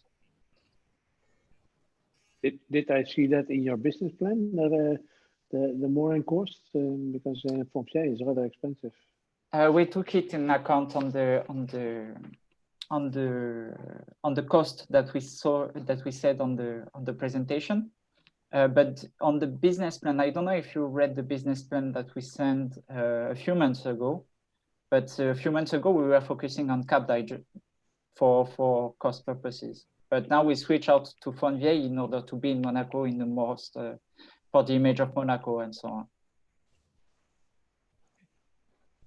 Okay, thanks. Okay. Unfortunately, again, we do not have any more time for questioning. Thank you to the judges who did ask questions, but we will move on to the fifth and final presentation for today, which is Whitewater. Again, from IUM, composed of Francesco Orlando, Emanuele Pasquali, and Giovanni Battista Stavon, who are all Italian, which is why I may have butchered those names, so I apologize if I did. And their concept is to provide a unique and innovative technology to eliminate black and gray wastewater on super yachts and to generate clean water and electricity. And their mentor is Mr. Florian Stengela from Monaco Impact. So gentlemen, I believe you don't have a video, so whenever you're ready to present, the floor is yours. Hello, hi. There we go. Okay. Do you have your presentation ready, gentlemen? Yes, I'm gonna share the screen right now. Good, because we can see everything, so whenever you're ready to go, be my guest. Okay. Can you see the screen? Yes, we can. Okay. So good morning, ladies and gentlemen. This is Emanuele Pasquali speaking. With Giovanni and Francesco, we are going to present our project for Whitewater, smart water disposal. So our concept, Can you please? Our concept is a unique and innovative technology that will be able to completely eliminate black and gray waters from super yachts and cruises, generating in exchange clean water and electricity. So we found out during our research that the maritime industry treats this issue under 3 different aspects. So the managerial one, obviously the dismissal of black and gray water is very costly, both in terms of time and in terms of money. On the environmental side, think that a vessel outside 3 nautical miles is authorized to discharge everything in open water, and think, for example, that a cruise ship can discharge 4 billion of tons of water every year, so that's a lot. And on the other hand, the technical problem. So as you all know, all the boats have tanks inside the hull that get full with time. So installing this technique will eliminate the problem of the weights that are getting not balanced inside the hull. So our solution is the concept based on the Firelight toilet developed by Cedron Technologies, that is in partnership with the Bill and Melissa Gates Foundation. And this will be able to provide a tailor-made technical solution for any yacht and cruise. And here on the right, you will see a small graph, a small picture on how it all works. And you see the initial input and the final output with electricity and clean water. Now my colleague will continue on. Thank you, Emanuele. Now I will introduce our main markets. So, of course, we have 2 big markets, the super yachts and the cruise and ferries. So taking a look at the super yacht market that we think is the most important one, as all the super yachts are tailor-made. So we can create, in collaboration with the shipyard mostly, but also with the client, the owners, some tailor-made system for their own yacht. As we can see on the left, the fleet is always growing. Of course, due to the COVID-19 situation, we had a steady growth, but is it recovery right now? And we want to focus on the European market, as we have some of the most important shipyards around all the world. Then, after the partnership with the European shipyards, we will open our project to all the shipyards around the world. There are 2 main trends in the super yacht in the last period, the electric yacht and the explorer yacht. So the main focus is the sustainability. Going on the cruise market, also here we have exponential growth of the clientele. And again, we are going to focus on the most important European shipyard. In the graph on the right, there is Damen Yacht that unfortunately has declared bankruptcy 1 week ago. We hope that the shipyard will recover later on. But again, we have new trends in the cruise market. There is, Giovanni, please. There is the Explorer cruise and the hybrid cruise. You can see here a ship designed by Rolls-Royce. So we have big names that are working on it. Again, we have sustainability. Why is it important to be sustainable? Because new regulations are coming in the market. So if you would like to go in Antarctica, in the Arctica, you need to be sustainable. And that's for us is a blue market, blue ocean market, as there is no one that is offering this service. With white water, no one is able to dispose black water or gray water in the sea, not because they don't want to, because they can't do it. So there are no regulation against our system and no legal drawback. Giovanni, please, the stage is yours. So now into the revenue stream, our incomes will come mainly from the transaction-based revenue, so from the direct selling of the product. But on the side, we also have the maintenance and technical services that will also create income. About the market also, our potential initial market will be made of 80 yachts and cruises among the early new orders, which is around 20% of the new yachts and cruises. Our business model, so we're planning to target yacht owners and shipyards to use our solution, offering a product which increase efficiency and sustainability. The cost of our product for a roughly 25-meter yacht is around $80,000 US, and we are planning to sell it at around $150 US. And also one of our key points is to keep our fixed cost as low as possible. And to achieve this goal, we're going to outsource the whole production process, as there are many factories that could build a tailored product for us. Our distribution model, we start from the order of the customer. Then one of our engineers will go to the shipyard to do a technical analysis and customization of the product that will be then sent to the factory, which will create a tailor-made product. This process will take around 3 or 4 months, depending on the size of the yacht. Once the product is finished, it will be shipped back to the shipyard where the yacht of the customer is built. And also, again, our engineers will give technical support in the installation of the product. The benefits from our product are fresh water, free electricity, compliance with environmental regulation, and sustainability. The next steps that we're planning to have, so our milestones, are to partner up with Southern Technologies, with which we have already some communication, and we had many emails with them. Launch the company based in Monaco, as we think it's the perfect market to start a company focusing on yachts. Create a team composed by experts to create a functional final product for the marine industry. Build brand awareness, and then commercialize our product. This is our team, composed by 3 students in the honor track of IUM.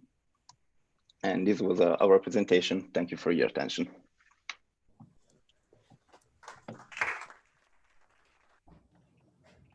Thank you very much, guys. So we will be moving again into a 12-minute round of questions. I will again ask into the Zoom chat if we have any volunteers to pose any questions. Hi, I guess I should ask the questions, as this is my speciality, wastewater treatment. I did watch Bill Gates's brain thing, where he brought up this, but they don't seem to have sold very many of it. I have a couple of questions. Very nice presentation, great if it works. But what is the size of each unit? How will you decide sizes of units? So should I go on? So for the specific size of the unit, as Giovanni said before, our engineer, right after the order, will go immediately to the shipyard, and there he will see also compatibly with the needs of the future owner of the system. For example, if the yacht is a super yacht, so it's very big, he could consider implanting a centralized implant, so with a unified system in the center and various pieces around the boat that will and all the wastewater will go into a central unit. Have you thought about the fact that everything about a super yacht and a cruise ship is about money? So size is a premium. So they want to spend the minimum amount of money. You know, the money will go into having cabins or anything that generates money. So the availability of space to build a system which actually looks quite large, although, I mean, you passed the diagram quite quickly. Yes, so actually, please, Giovanni. So actually, with our product, you could also almost don't have the need to use the osmosis process to generate fresh water, as our system is able to convert 80% of human waste and 95% of grey water into fresh water. So on the money side, let's say, they will also save a lot of money by not using the osmosis process, so not generating power and not wasting power. Have you done an actual cost analysis on this? Because you come up against several legal bodies such as the IMO, government regulation, the CDC, the USPH in the States. These are all very strictly controlled, and without any of those approvals, you wouldn't get near a cruise ship, and probably not even a super yacht. Of course, sorry, I lost you. I'm just saying, have you looked into all the approvals and certifications you would require before you could even talk to a shipyard or a super yacht or a cruise ship?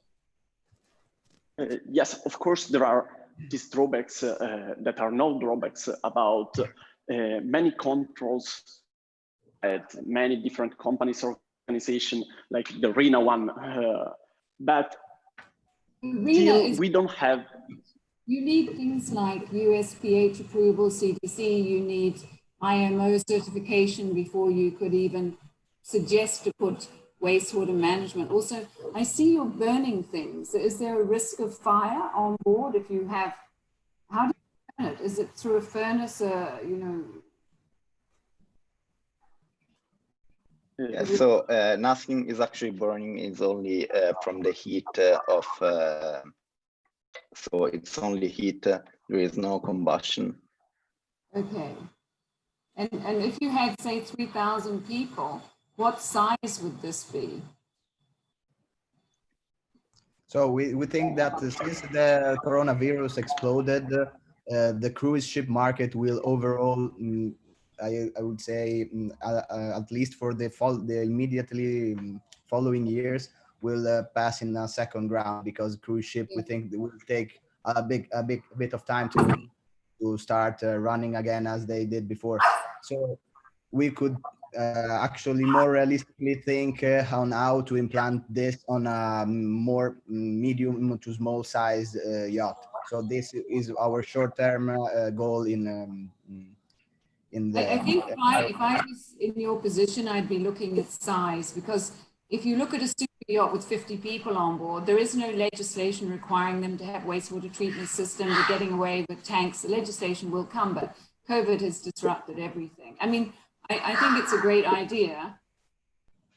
And I've seen the videos on it. You know, it does work, but I think Gates never really did a lot with it because it was in the end very costly.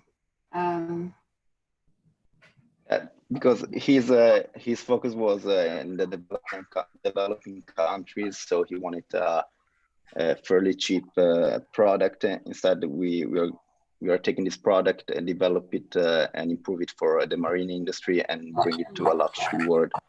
So, so are there any byproducts of this? Is there anything, do you release at all?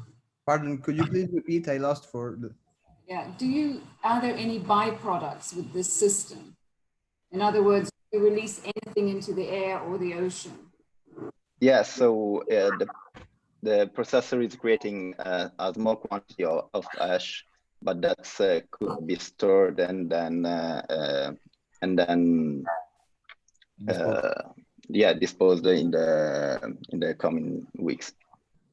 No, but ash, you mean that you're asking super yachts which don't have any furnaces or, you know, they don't have funnels or anything on board. So you're asking them to put in a system. How do they get rid of the ash into the environment then? You mean it's study or? I mean, ash is, by the way, much lighter and much less dense than any other liquid. So just for this, that would mean that for the same amount of waste, the volume that is required is not even half, is a little portion. So this could be an advantage in terms of the space they have available inside a yacht. That is what a yacht owner also looks at. And also we were thinking that this this system could be sell also with complementary accessories that could make the boat completely without the need of going to a dock and make water. For example, we were thinking about, together with this, also an item that is taking away humidity from the air and is putting also the water inside the same tank where the output of the first system will come, and this will overall increase the quantity of water, so the autonomy of the yacht that a yacht has without having to go back to a dock.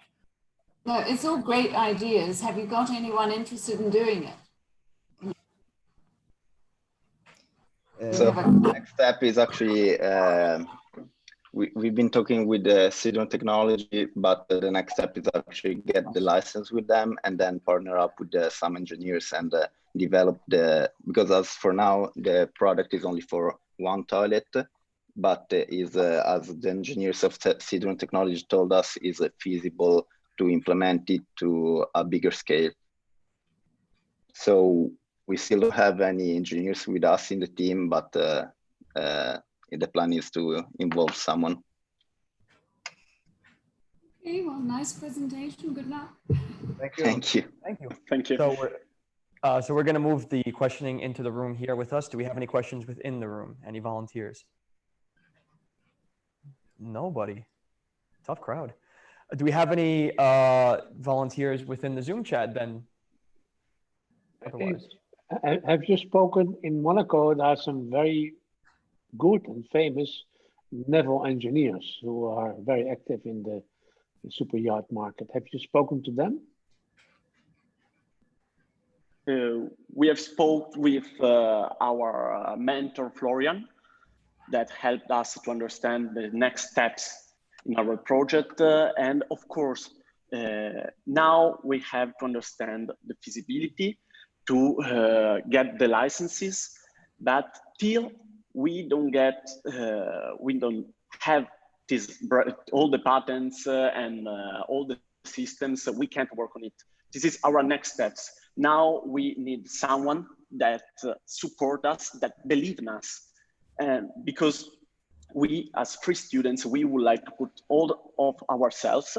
We have just finished our university now, and we have already planned to talk with an engineer. We talk with Florian, but not yet here in Monaco.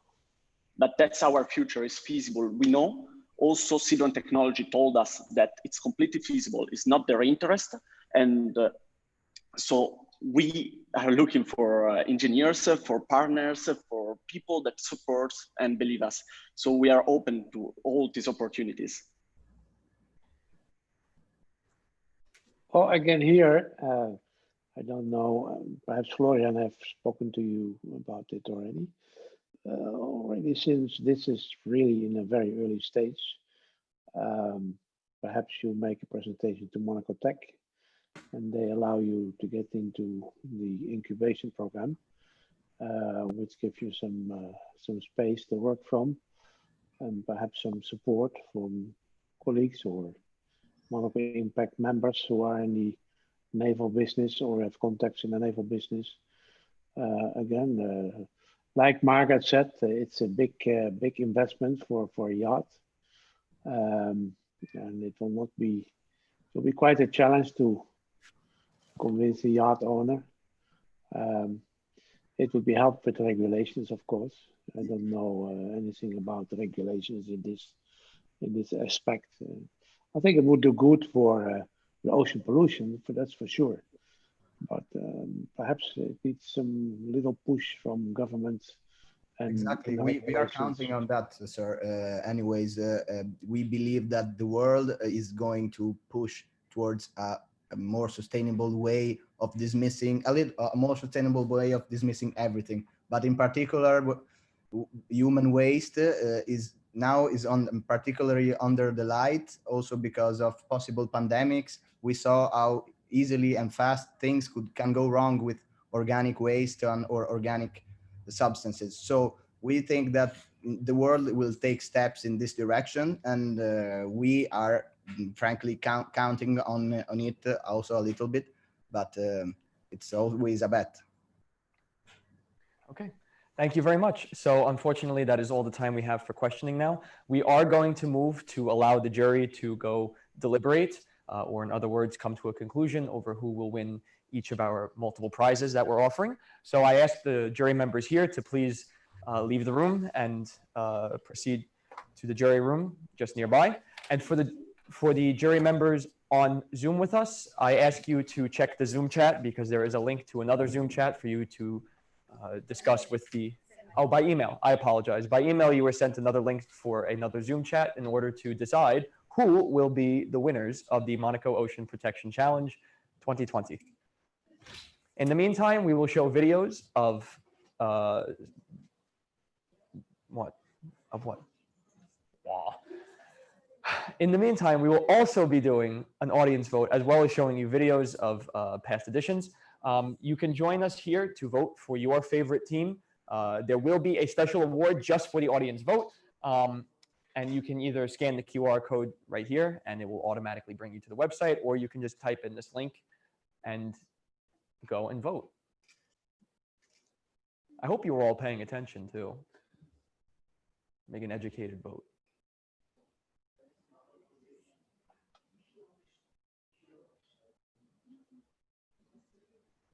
For those of you who are still here with us, I thank you for your time and patience again and for coming today.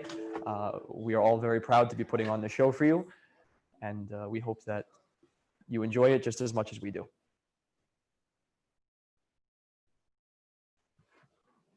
Can I go get a coffee? Watch out!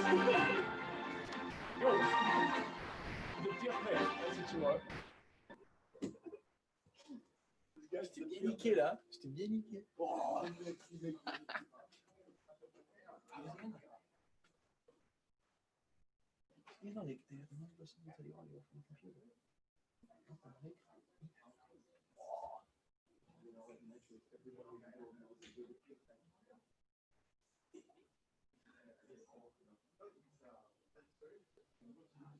Hello, I'm Santiago de Ferreira from Change Now, and we are very happy to be one of the partners today of the Monaco Ocean Protection Challenge.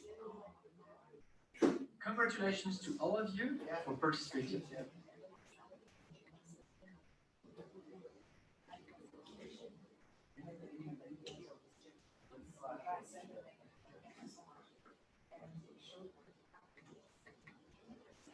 Hello, I'm Santiago de Ferreira from Change Now, and we are very happy to be one of the partners today of the Monaco Ocean Protection Challenge. Congratulations to all of you for participating to this challenge. We are very happy to see how people are trying to solve this global issue. The protection of the ocean and the seas is very important for us at Change Now because this is one of the themes that inspired us in starting Change Now. That's why we are very glad to contribute today to this challenge by giving and offering a full access to our 2021 edition of the Change Now Summit to 2 of the teams today. Change Now is the global summit gathering over 1,000 solutions over the world to solve and tackle our global issues and to build a more sustainable world. And this is where we will be looking forward to welcoming you, to share also the experience you have built with this challenge.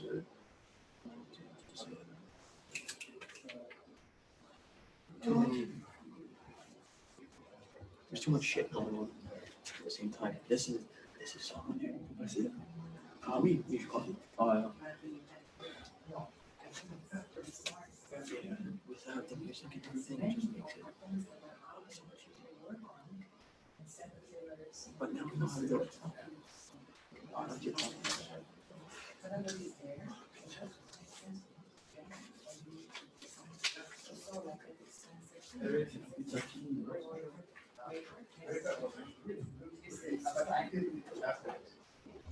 Yeah, exactly. It's like nothing more, but still, it's already like. Yeah, of course, more expensive. Yes, it's good. It went smoothly. It's better. It's better today. We don't have so many distractions. Exactly. I think it went quite smoothly regarding our own experience. Why? It was really good. Thank you. Thank you very much. Really good presentation. Je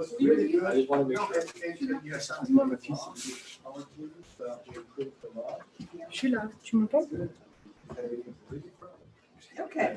I think it's voilà, a great collective teamwork. I think it's nice. They can listen to us now. Nobody can listen to us now.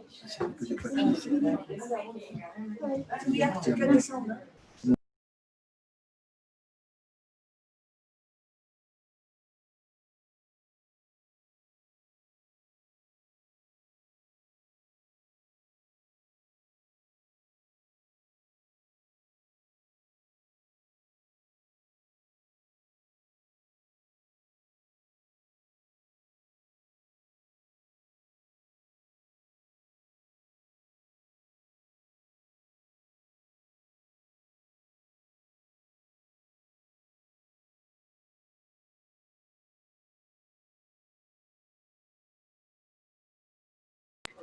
Tu dis souvent que c'est dans le cas. Ouais, toi, j'ai les deux dans mon réseau, et là, je l'ai mis, il y a l'atelier, bon, je l'ai mis, celui-là. Je vais en laisser un peu dans la pièce.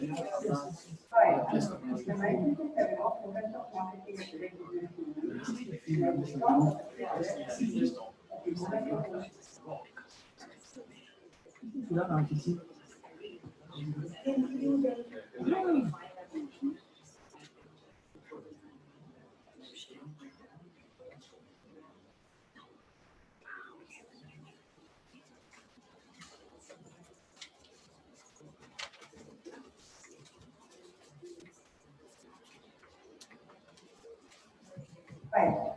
American Charitable Program Marketing and Business and I was part of the pre-selection jury of the Monaco Ocean Protection Challenge. The younger generation is a generation engaged in the protection of the planet, and they want to align acts with work. Challenges such as the MOPC give students the opportunity to present concrete projects that will make an impact if they raise professionals, experts, and young people in finding innovative solutions to protect the ocean. May the best team win. Hi, I'm Florian, and I've been a member of the MOPC for 2 years now. I'm very happy to be part of the team, and I think it's a great opportunity for young people with their innovative ideas. As a serial entrepreneur, I have quite a lot of experience setting up businesses. Both teams have made excellent business plans, and the ideas are very interesting. However, they are generally a little bit optimistic regarding the speed in which they can attain those returns. In my experience, it takes around 10 years to acquire deep knowledge of the market in which you act and to have good returns in the company. Obviously, there are exceptions to this rule, but this is not the way. If you want to succeed, you need a lot of patience. It took Jeff Bezos, for example, 26 years to bring our school to where it is today. Nevertheless, I wish both teams all the best. Good luck and see you soon. Ladies and gentlemen, dear organizers and jury members, my name is Laurence Nanias-Matic. As an external professor of marketing at Schema Business School, I'm delighted to be working with great international students and help them develop their skills through active learning based on real-life projects. So I'd really like to thank Florent Favier for giving them the opportunity to work on an extremely important topic, which is ocean protection. I would like to encourage Team Manta, which is one of our finalists, and I think you will enjoy, I hope you will enjoy their presentation. You'll see they have a lot of creative ideas and professionalism. Thank you.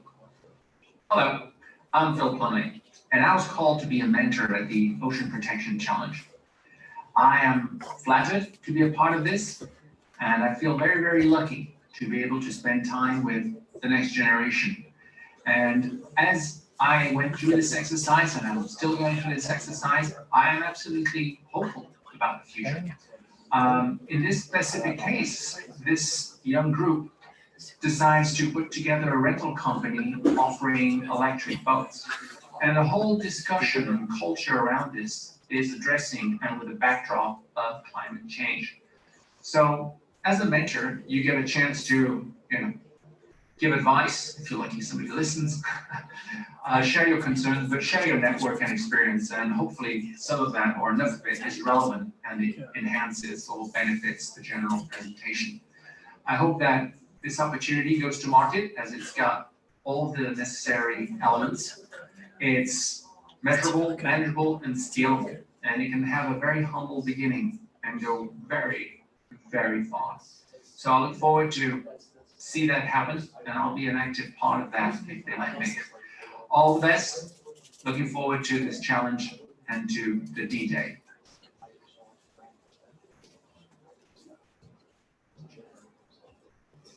On va essayer de voter.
themes that inspired us in starting Change Now.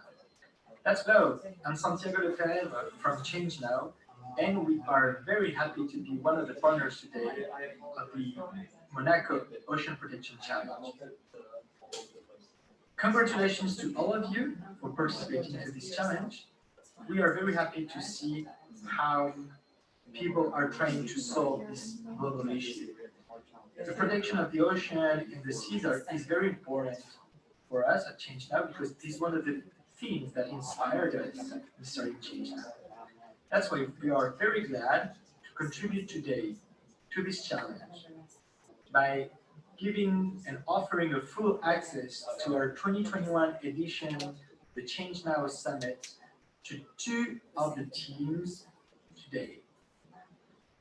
Change Now is the global summit gathering over 1,000 solutions over the world to solve and tackle our global issues and to build a more sustainable world. And this is where we will be looking forward to welcoming you to share also the experience you have built with this challenge.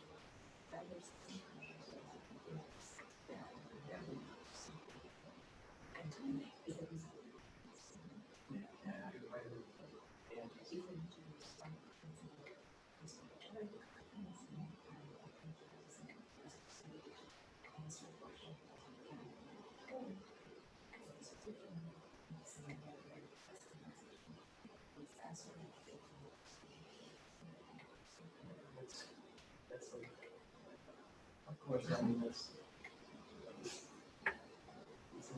important to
Better? Perfect. Ladies and gentlemen, I would just like to remind you that you can only vote once. The platform should only allow you to vote once, but if you do happen to vote more than once, that vote will, well, the second vote will be thrown out. So just a quick reminder for all of you out there who are voting from the comfort of your home. And if you haven't voted yet, please follow the link, scan the QR code, choose your team, because we have a really great audience prize for them.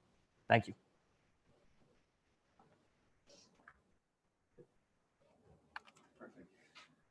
I apologize. Coming back.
But it's amazing. I love it.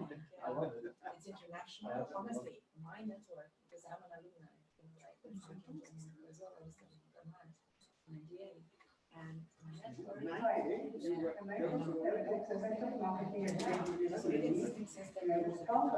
And a different name in resources. The younger generation is a generation engaged in the protection of the planet, and they want to align acts with words. Challenges such as the ability to students the opportunity to present concrete projects to make an impact, to generate professionals, experts, and young people in finding innovative solutions to protect the ocean. Maybe that's the win. Hi, I'm Florence, and I've been a member of the MOPC for 2 years now. I'm very happy to be part of the team that is years. As a senior member, both team have made excellent business plans and however, their general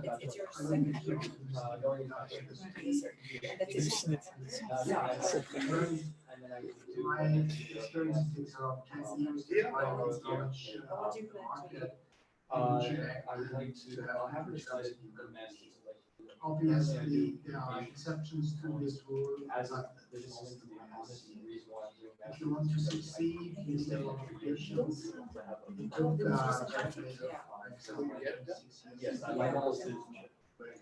today, I'm blessed. I wish for teams all the best. Good luck. See you soon. Ladies and gentlemen, dear organizers and jury members, my name is Laurence Magnès-Mateucci. As an external professor of marketing at Schema Business School, I'm delighted to be working with great international students and help them develop their skills through active learning based on real-life projects. So I'd really like to thank Florent Favier for giving them the opportunity to work on an extremely important topic, which is ocean protection. I would like to encourage Team Manta, which is one of our finalists, and I think you will enjoy, I hope you will enjoy our presentation. You'll see we have a lot of creative ideas and professionalism. Thank you.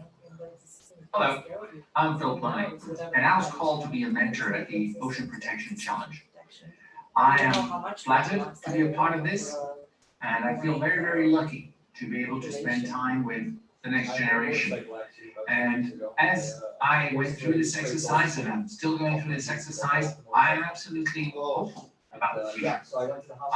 In this specific case, this young group decides to put together a rental company offering electric boats.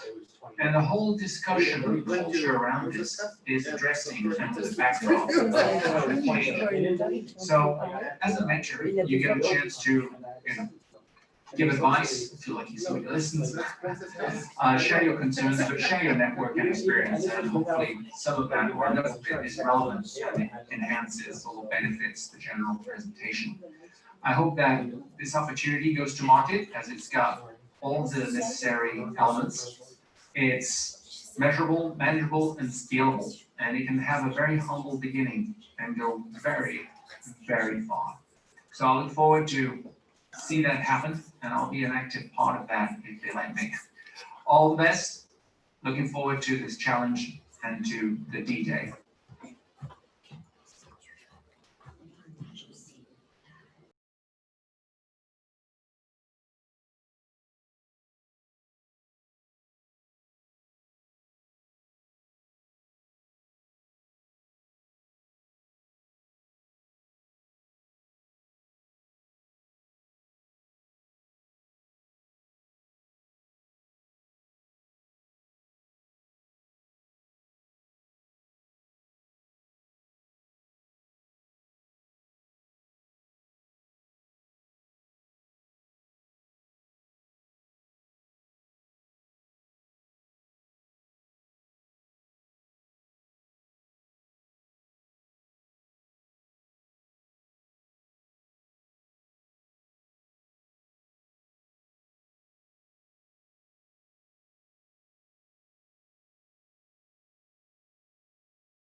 I hope that you all had a nice break, and I hope that you all voted as well, for all of you out there in the audience. Our jury is still in the process of returning.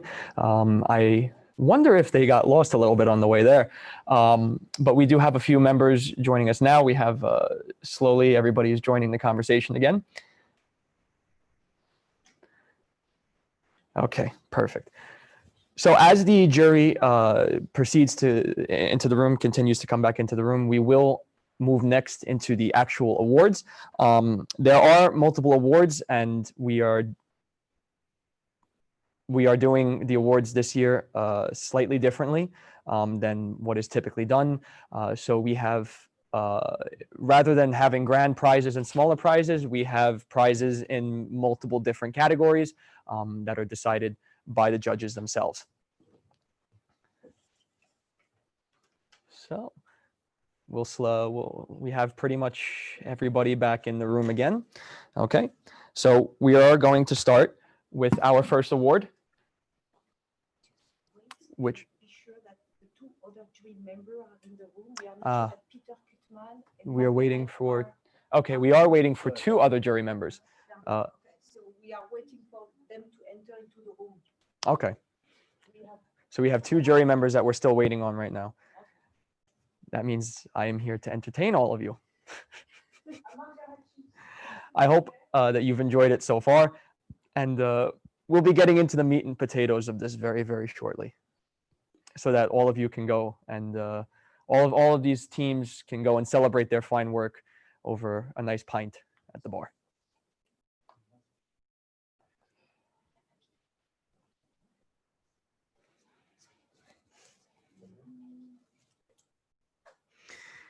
Okay, well, for the meantime, I'll keep talking. So the Monaco Ocean Protection Challenge, again, this is the third year, but it's the first year that we've opened it internationally. And we did have a very large amount of nationalities that have participated in it, as well as a large amount of schools. Over the next few years, we are planning on growing it further and further out. We have designed multiple campaigns to raise awareness right here in IUM. Some of our classes actually had that as a project, a group project. So within the near future, we will be designing more and more efficient campaigns to better raise awareness for ocean protection here in Monaco. Again, this is also a strange year to be doing this. This is the COVID-19 year, the COVID edition. So we are doing it on Zoom. So for any technical difficulties that we may have had, I would, on behalf of the staff, like to apologize for anything that any technical difficulties we may have run into. And we'd like to thank you all for bearing with us. And I believe we're still waiting. We have every jury member in here now. We're waiting for one more jury member. Everybody's here. Okay, beautiful. Now we can move into the awards because everybody is here. Perfect. Okay, so we are going to begin with our first award for the ceremony, which is the Coaching Company Branding Pass. So it is a pass to improve the branding of your company or of your product. And that includes 2 to 3 hours with Mr. Luca Signoretti, an expert in branding strategy, who will review your identity, your logo, and your brand positioning with you. And so we have two winners actually for this award. So most awards, if not all of them, I believe, we do have two separate pieces. So for this award, we have two separate winners, as for the other awards too.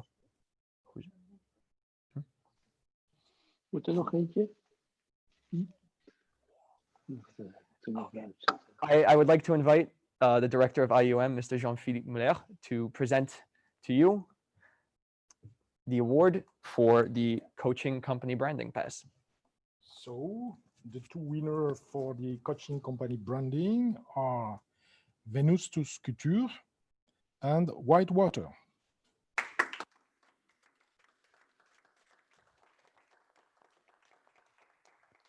Congratulations to them.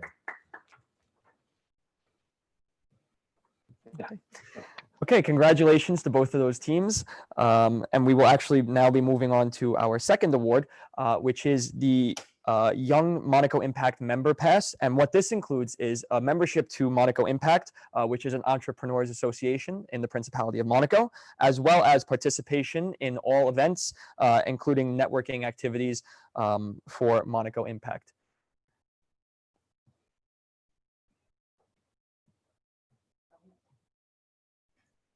So the winner is the team Manta. Congratulations to the team Manta. Welcome to Monaco Impact. Okay. For our next award, we have the Exploration Pass, which is a membership card for Les Amis du Musée Océanographique. For those of you who are not French speakers, it is basically a friendship association from the Oceanographic Museum of Monaco. And what this includes is unlimited access to the Oceanographic Museum for 1 year for the winner of the pass, the member himself, plus a guest and 2 children under 18 years old. It also includes invitation to events, conferences, and all exhibits organized by the Oceanographic Museum, as well as finally discounted prices on certain books and products sold within the museum store.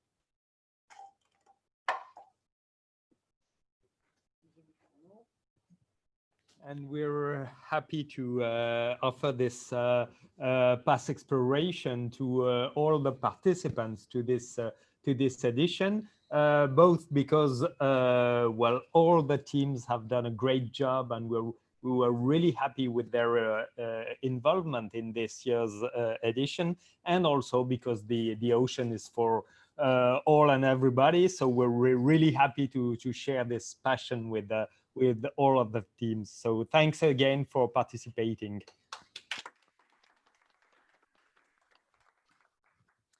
Thank you very much.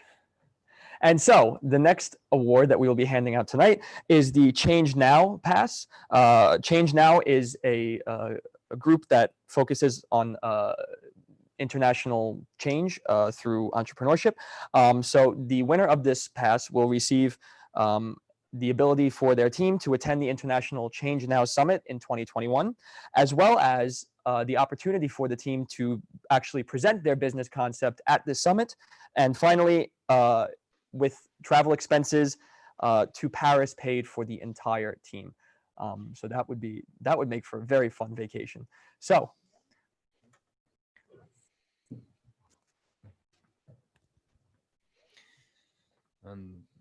and the team is I Save the Ocean.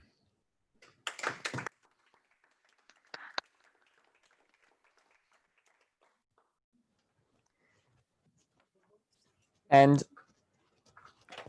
the award for the audience vote is to be presented by, who is to present the award for this one? I believe it was Miss Sophie.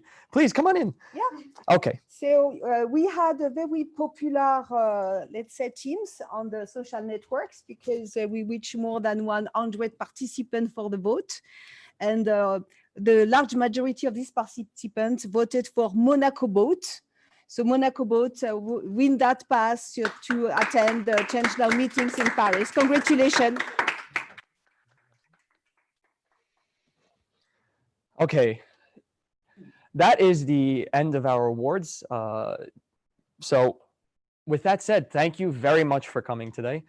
We do have one more actually surprise award that I was not aware of, which we are going to present now. What is Monaco? Oh, well, I can read it from here. So this this award here is a Monaco Impact. It is 5,000 euros awarded to the team in order to be used for their project or for their company. And we have all of our judges who are actually here to present it. So the winner of the Monaco Impact grant is I Save the Ocean. Congratulations.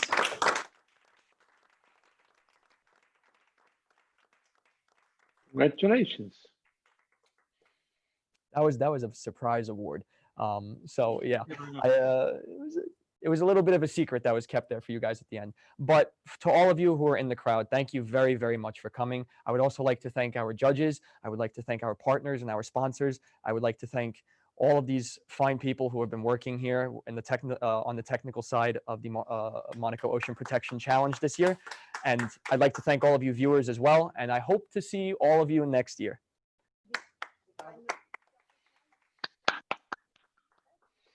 So, Thank you. Thank you, everyone. Maybe we can let a space for maybe the one who are online. So that can be the jury members, Peter, Margaret, or Marianne, and also maybe some comments from the team members here. So do you want to add something? Have you enjoyed the presentation? Of course. I just wanted to say thank you to everyone. It was amazing, nice experience with you this afternoon. And I just want to wish good luck to all the projects. Stay strong and you will succeed and improve yourself. Thank you. Okay. I also want to congratulate the participants. It confirms my confidence in the young generation. I always get impressed and even chicken bumps of the creativity and the positivism of this young generation that is going to run the world after us. So good luck for the future. You will be winners, no doubt about it. Very much.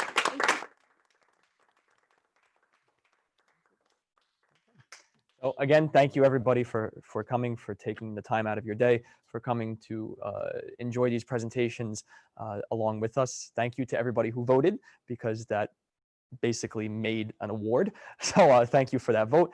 And again, I hope to see all of you next year at the Monaco Ocean Protection Challenge of 2021, the 4th edition, and the 2nd edition that will be international.